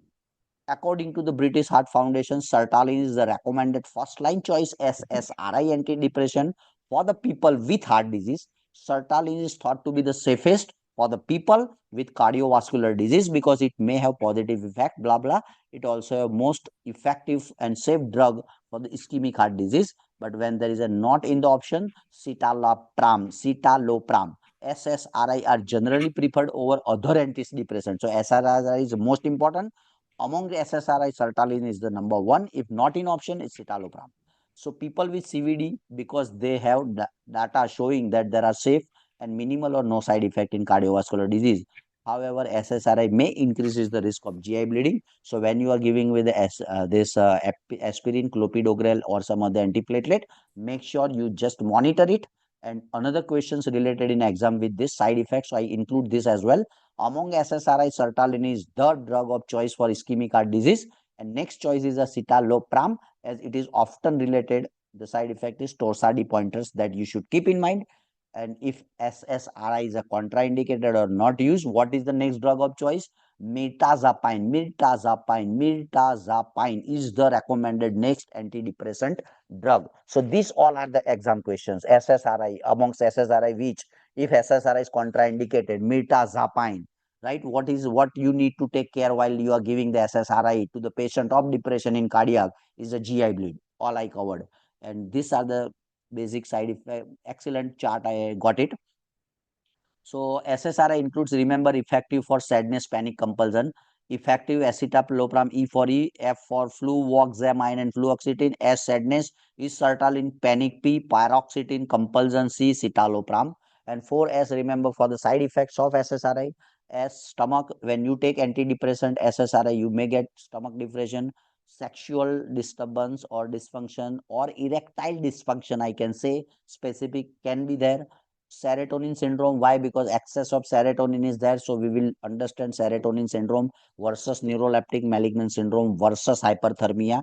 This is very confusing, I will sort out shortly. And suicidal thoughts. So these are the side effects of SSRI, you must keep in mind. I'll switch to the next questions, you go and read it. Depression, it is one of the most common leading cause of morbidity and mortality across the globe, and depression is in children as well. Probably your and my child is also suffering from depression.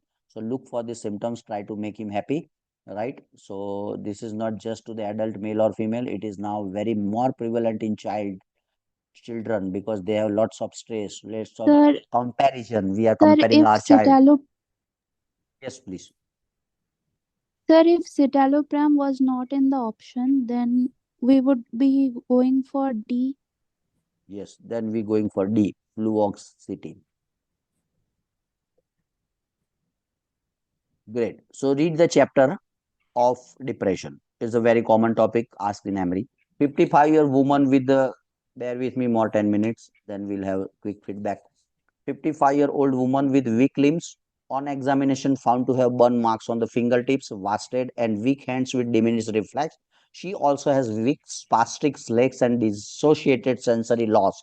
What is the most likely diagnosis? So now amongst triad diagnosis comes, you must know investigation and treatment as well. So options are multiple sclerosis, Guillain-Barré syndrome, GBS, MND, that is motor neuron disease, syringomyelia, none of above. It's something else.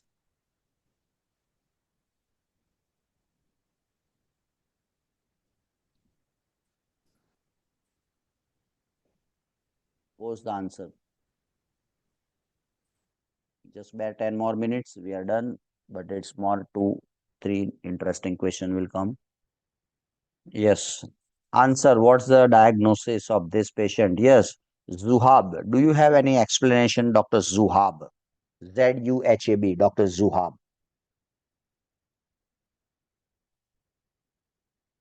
Yes, Dr. Zuhab. I would be glad to interact with you. Yes, Dr. Zuhab.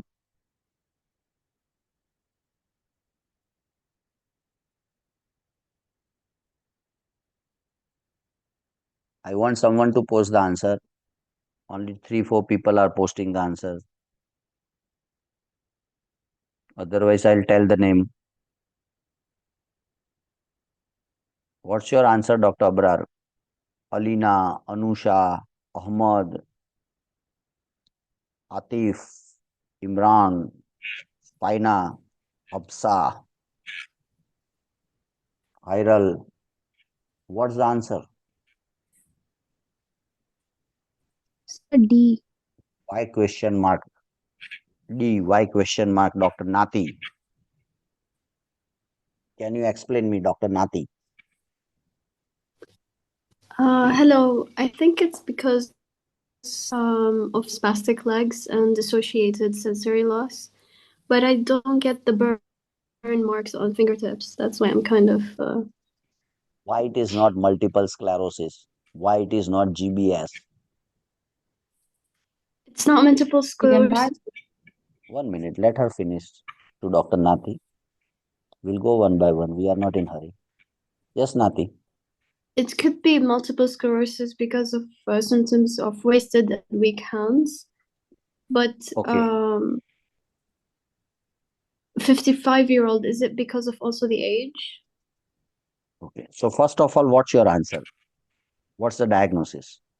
I think it's syringomyelia. Okay, fine. So I'll just for now I'll lock the answer, syringomyelia. Now tell me why it is not multiple sclerosis. Tell me why it is not GBS. Tell me why it is not motor neuron. Then it is a syringomyelia, isn't it? So that means you should have some clear-cut picture in your mind about the multiple sclerosis, about the GBS, that is Guillain-Barré syndrome, about the MND. Am I right? Yes. Isn't it? So how do Yes. you think? What's the commonest presentation of the multiple sclerosis? Do you have you ever seen in your practice the multiple sclerosis, or you heard about, or how you diagnose the multiple sclerosis, or Yes. when you think? Yeah. It's basically actually my friend has it. Personal. It gradually happens earlier in age. That's what I know. Okay, so it's earlier in age. Okay, this is a central Yes. nervous disease or peripheral nervous disease? No, it's central. Central. So this is central. Okay.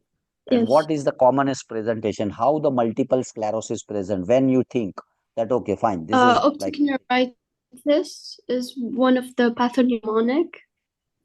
what is this? Optic neuritis is one of Optic the neuritis. pathognomonic. Excellent. Yeah. Excellent. Excellent. So whenever you see any optic neuritis patient, never ever miss the this multiple sclerosis. Very brilliant. Very brilliant. So optic neuritis is extremely common. So your homework, Dr. Nati, is to go and read the differentiate. I will tell you next 5 minutes. But these are the very hot favorite topics in exam, all three, right? And all four rather, I can say. So answer is a syringomyelia. What is the syringomyelia? So we don't need to mug up and ratify. Syringomyelia. Syringo, it's kind of cyst or cyst. Syringo means cyst, and myelia means myelin sheath or spinal cord, right? So there is a Which formation of forms within in the spinal cord. Yeah, that is what you hit the target. So syringomyelia is a cyst or the cavity or the cyst formed in the. So this is what the picture is. So this is completely the picture standard. This is vertebra. This is vertebral column. It starts in the central within the spinal cord. The cyst develop within the spinal cord. It goes peripherally, and whenever it goes out, it extends this cyst. It compresses, starts medially and expand out. So it starts like this, medial to lateral, going like this. Got it? And it damages the spinothalamic tract. Spinothalamic tract. What it involves? The answer is spinothalamic tract. And this spinothalamic tract it involves, and it present like this. So syringomyelia is a generic term referring to a disease in which syringo means cyst and myelia means in spinal cord. So cyst formation within the spinal cord. This cyst called as a syrinx and expand and elongate over time, destroying the spinal or spinothalamic tract and damages many, result in loss of feeling, sensation, paralysis, weakness, and stiffness in the back, shoulders, and extremities. Syringomyelia may also cause a loss of ability to feel extremely hot and cold. They cannot recognize hot and cold, and that is why they are numb, and they may have lots of burn marks. That is the most pathognomonic in this, right? And it may also lead to cap-like bilateral loss of pain and temperature sensation along with the upper chest and arms. And each patient's experience a different combination of symptoms, and these symptoms typically vary depending on the extent of the disease more critically, right? And surgery is the treatment of syringomyelia because cyst is formation which does not get resolved with any drug. So surgery is the only treatment, and management surgical decompression, high yield fat caused by this cherry malformation, tumor, or trauma, right? And you get these things, the classical picture in syringomyelia, and for you, doctor, this multiple sclerosis and GBS or Guillain-Barré syndrome. So first of all, the most important thing is multiple sclerosis. Why involved? Because we cover more two topics. So it's a multiple sclerosis, and this is GBS, Guillain-Barré. It is autoimmune degenerative peripheral neuropathy. It is autoimmune. This is not autoimmune disease. Multiple sclerosis is not an autoimmune disease. This is autoimmune. Autoimmune demyelinating or acute inflammatory demyelinating disease. It involves the peripheral nerves, right? So acute inflammatory demyelinating. So there is a this is a nerve, and after and our covering of the nerve is there is a myelin sheath. So this is myelin sheath, right? And this is helps in the conduction of the nerve impulses from one place to another. So when there is a defect in this myelin sheath, the insulation is not working well, right? Means nerves are not sensing well. That is why they have a acute inflammatory demyelinating, means myelin sheath is gone, and that is why they develop the neuropathy, and it is in the multiple nerves. That is why it is called a polyneuropathy. So acute inflammatory demyelinating polyneuropathy, right? The biggest difference between multiple sclerosis, it involves the brain and spinal cord. Brain and spinal cord, this is the part of central nervous system. There are two systems, right? This is the body, right? So when there is a brain and central part of spinal cord is involved, it is central nervous system, and if it is periphery involved, it is a peripheral nervous system. So this is a disease of central nervous system. This is peripheral. Why? Because peripheral nerves are involved. Brain and spinal cord is not involved in Guillain-Barré syndrome. So this is CNS, this is PNS, peripheral nervous system, right?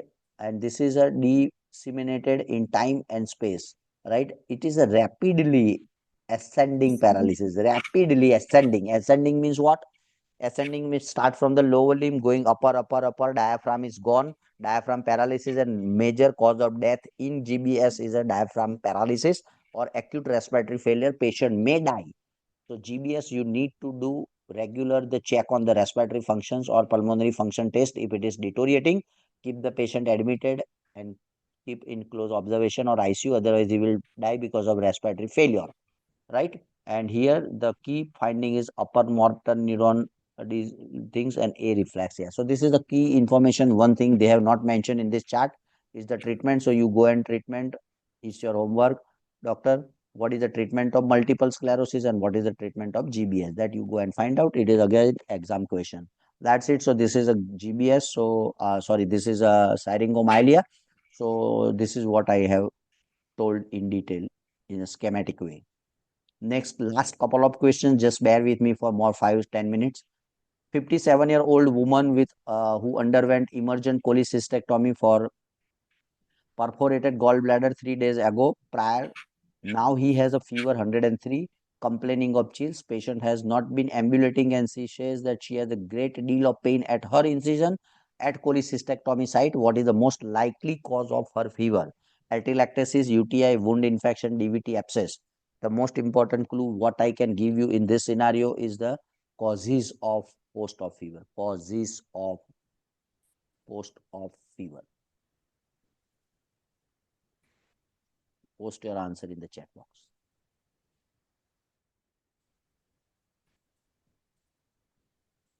Most probably it's wound infection. Sorry? What's the answer? I was saying wound infection because it's Wound 3 infection, days wound period to infection, the operation. wound infection, wound infection. So now tell me, Dr. Abrar, what happens in 0 to 2 days of infection, 0 and 3 to 5 days post-operative, 7, right? 7 to 14 days and more than 14 days. What are the causes?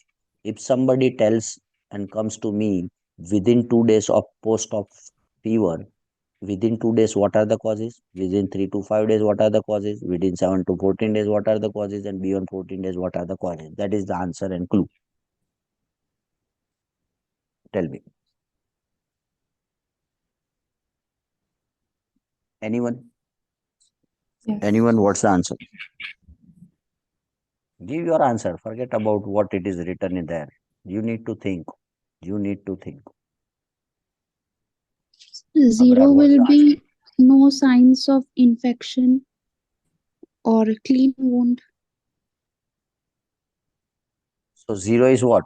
If patient is operated at 12 o'clock in the morning, say for example, and 6 p.m. after 6 hour, patient saying that I have 103-degree fever, 103-degree fever.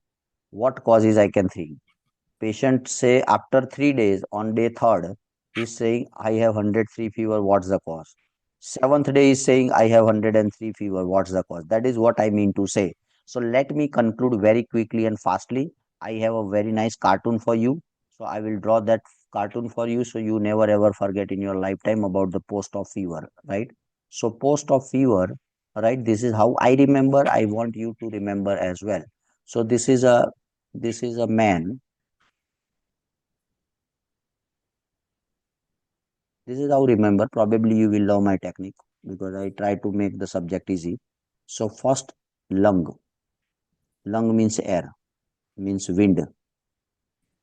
Below lung there is a urinary bladder. So water. Below that there is a leg, means walking. He is operated means he has a wound. And fifth is a weird. This is what I am going as per the book. So there are 5W: wind, water, walking, wound, and weird. So if anybody develops the fever within 1 to 2 day or 0 to 2 day post-op, wind, this is what the sequence is. So you start from up to down. So first lung comes. Lungs means wind means air. So something wrong in the lung. Two things can be wrong in the lung post-operative. Atelectasis means collapse of, right? All alveoli gets collapsed. It is called atelectasis, and second is pneumonia. So atelectasis and post-op pneumonia is the number one cause post-operatively. If any patient comes within 2 days, 48 hours, and saying that I have a fever, think of something wrong in the lung. This is the cause. This is the cause. Second thing, which is not given here, how you prevent it or how you treat it. So prevention, whenever any patient has a bad lung disease, you do the chest physiotherapy pre-operatively, try to improve the oxygenation, chest physiotherapy, right? Or spirometry, we call it as a spirometry. Do it aggressively to prevent atelectasis and pneumonia. This is how you can prevent. And obviously, prophylactic antibiotic we are giving to the major surgery, the patient. 3 to 5 days urinary tract infection. Why? Because there are lots of catheter. Is this catheter, Foley's catheter inside? When patient is operated, they don't want them to move a lot initially for 2, 3, 4 days. So they have catheter to make the urine output strict, right? So water. So after, so it won't develop immediately. Today you put the catheter, Foley's catheter in the urethra, right? And next day he develop fever, doesn't develop. The bacteria need some time to cultivate in the urine and then develop the urinary tract infection. So it takes 3 to 5 days. So this patient, the answer here is a UTI because this patient present at the day 3. So UTI. After UTI, so first we see wind. Wind means lung. Below wind there is a water, means bladder. Below that what we see is a walking. So patient is not walking because of operation, he is not mobilizing. So there is a deep vein thrombosis and eventually pulmonary embolism. So after 5 days or so, you think of the walking. So what's the main what's our main advice in any post-op patient? Mobilize well, mobilize early, mobilize early, mobilize early. Why you want to mobilize? To prevent the deep vein thrombosis, right? So I'm not worried about fever. I'm worried about deep vein thrombosis, and more is a pulmonary embolism, which is more fatal, right? So deep vein thrombosis. 7 days onward, there is a wound infection because wound infection never develop overnight. You had a scar, you have a cholecystectomy, right? In a 2 day, 3 day, 4 day, 5 day, 7 day, they usually have enough bacteria at the site of wound to develop fever. So 5 to 7 days, and beyond 7 days, it is a cult. It is a weird. Weird means some tricky drug fever. You have started some drug, tricky drug, sulfa, doxy, anesthetic drug, right? And abscess. So abscess will take even more longer time than infection. Infection eventually convert in abscess. So abscess 5. So remember in that way, water, wind, water, walking, wound, weird. That's it. This is as per the book. This is as per the book. I try my level best.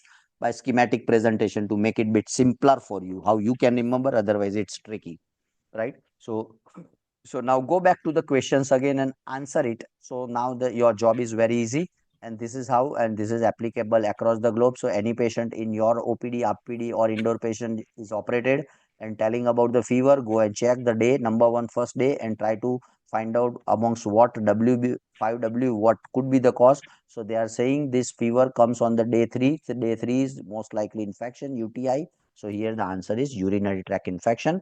And this is excellent small chart, but it's very important. The same way I had given the things, it is a wind, water, wound, right? Walking, wound, and wonder or weird. So I will share this with you.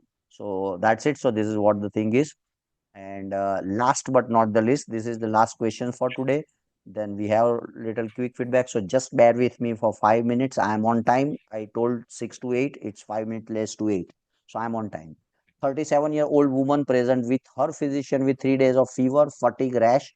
Her medication includes oral contraceptive. Her temperature is 101.7. She also has a non-palpable petechial rash and splenomegaly. Coagulation studies and fibrinogen levels are normal, but a complete blood count shows a hemoglobin of 9.7 with platelet count of 135,000. Peripheral smear shows cystocytes. Which of the following is the most likely diagnosis?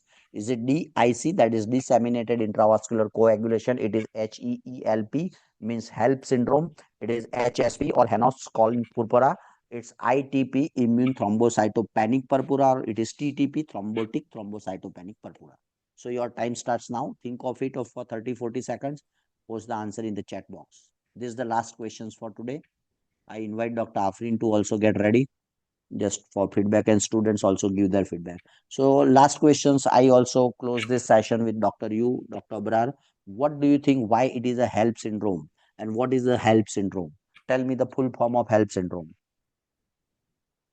HELP syndrome is hemolysis, elevation liver enzyme, and low platelets count. Okay, wonderful. So let me first off write down hemolysis. HE is a hemolysis, right? Stop me if I'm wrong, going wrong, right? Yeah. So this is a hemolysis. Last question, so bear with me. Elevated liver enzyme. Hemolysis, EL means elevated liver enzyme, and LP means low platelet. Low So now you platelets. can see in the scenario, can you see all the three things in scenario? How did you get to know that this is HELP syndrome or hemolysis is there? Or tell me what are the signs of hemolysis in this scenario? The presence of schistocytes. Okay, wonderful. So low hemoglobin is one of the hemolysis, Low because when hemoglobin. hemolysis is there, blood goes down. Cystocytes is also there. That is also a signs of hemolysis. Okay, fine.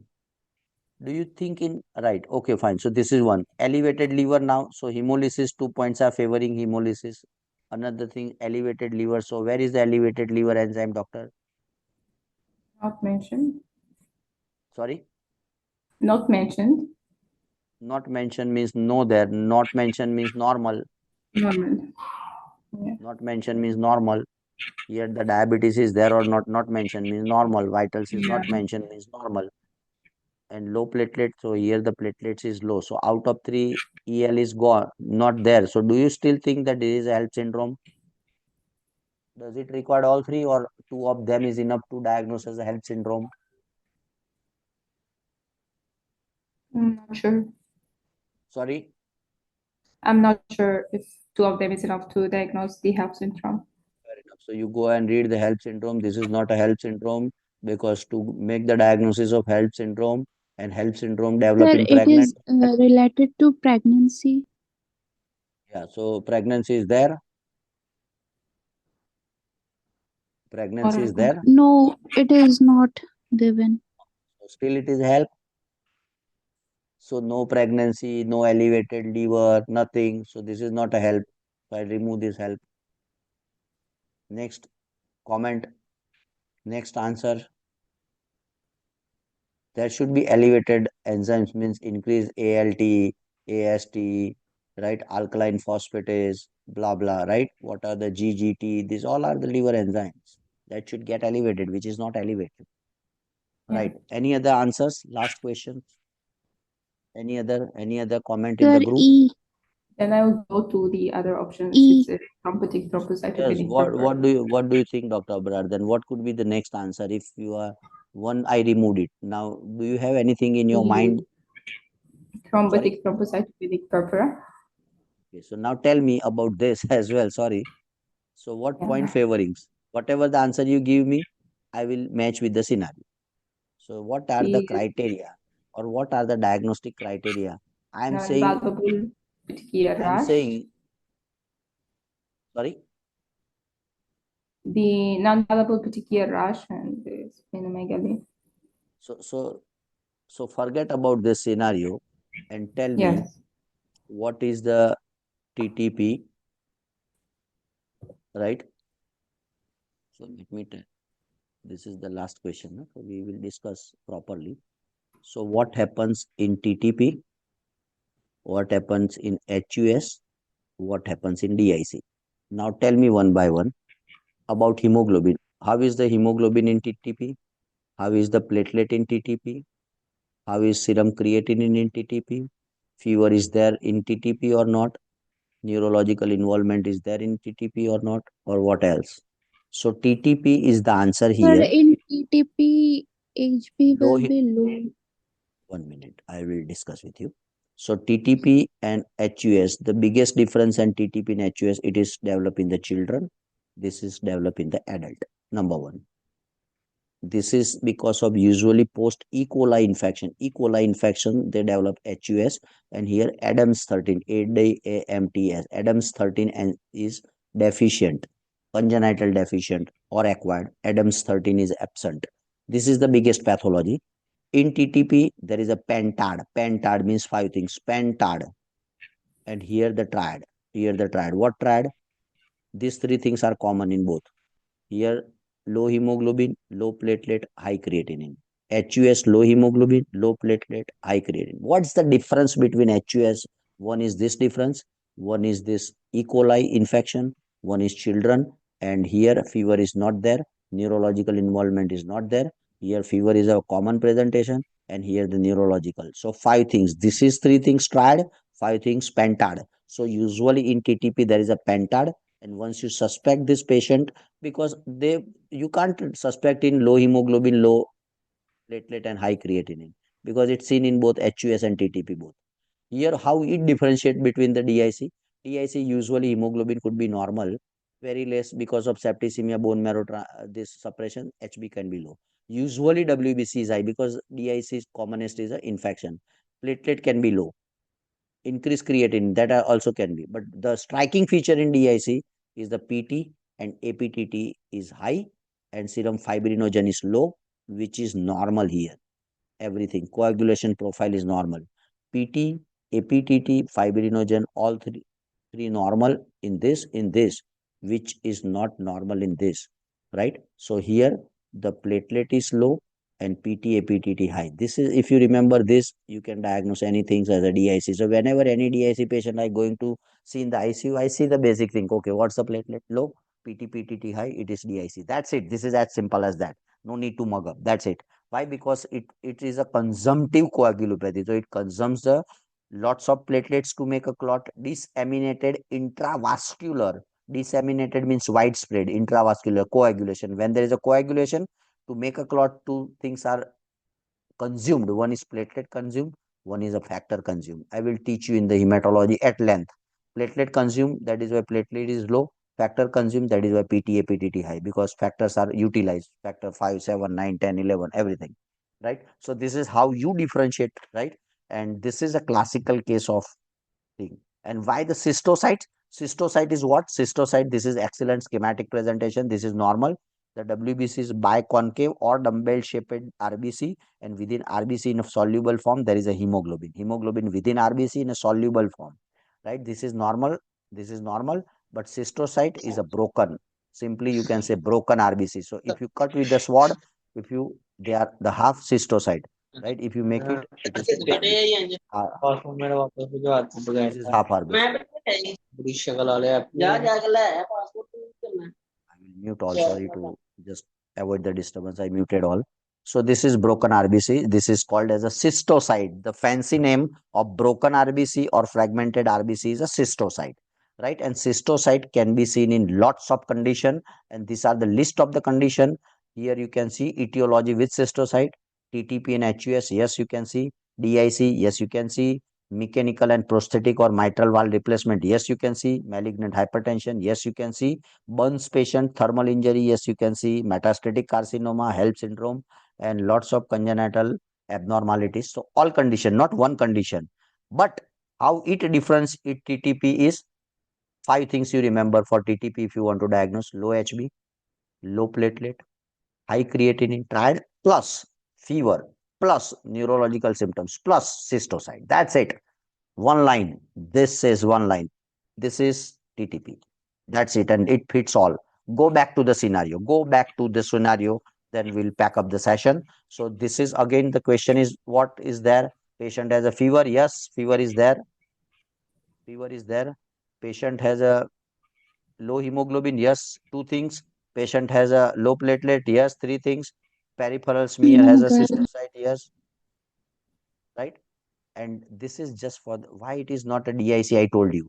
In DIC, what happens? Increase PT and increase APTT, which is not there, which is not mentioned. Not mentioned means normal. Considered. Not mentioned means normal. So here PT, APTT is normal. Fibrinogen is normal. Why? Because it is not mentioned. So DIC is not there.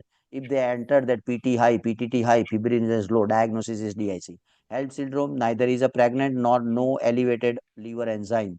Elevated liver enzyme is not there. So this is not HSP. HSP, the biggest striking feature in HSP for your knowledge, platelets are normal. Platelets are normal because in HSP there is a patachi, there is a patachi and ecchymosis. So you think because of patachi and ecchymosis there is a low platelet, but let me tell you, gentlemen, platelet counts are absolutely normal in HSP.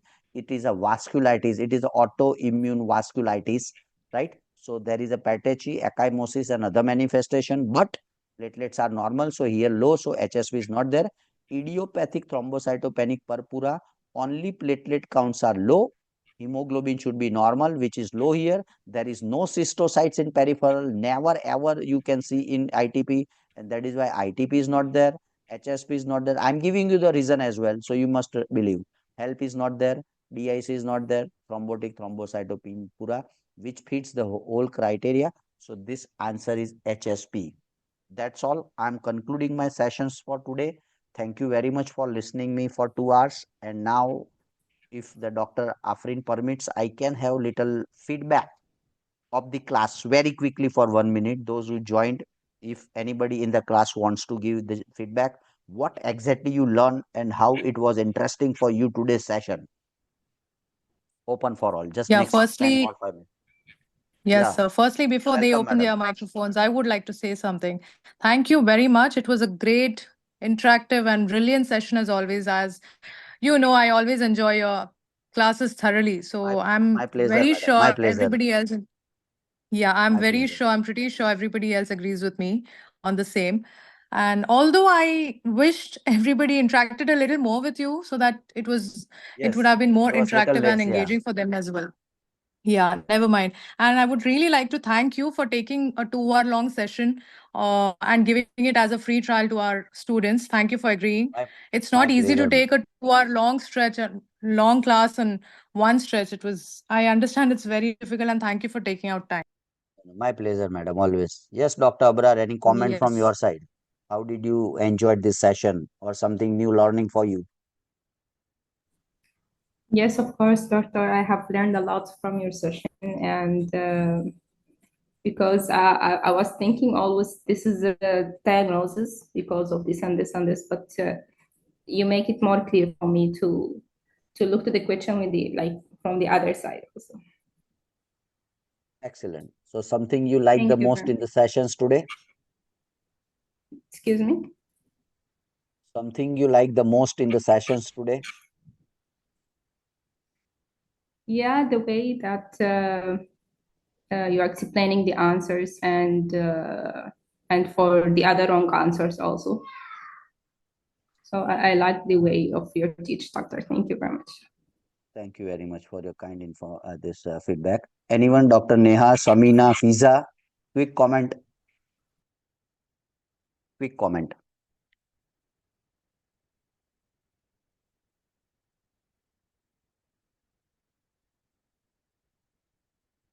I need to improve a lot, I think. No comment. You can Anyone check else? I'll answer their Thank you so much, to sir. you. It was really helpful for us. Yes. You made it easy for us. Great, wonderful.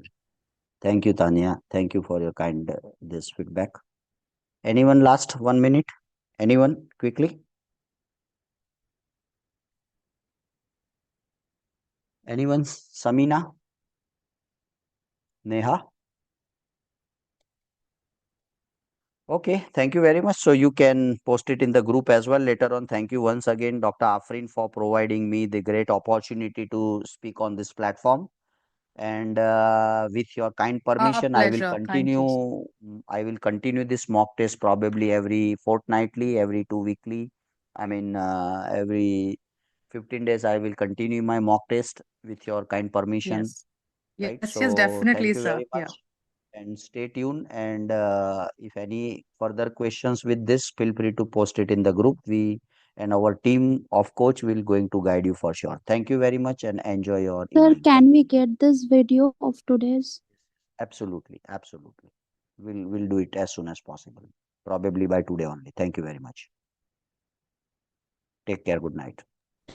Thank you. Thank you. Bye. Thank you very much.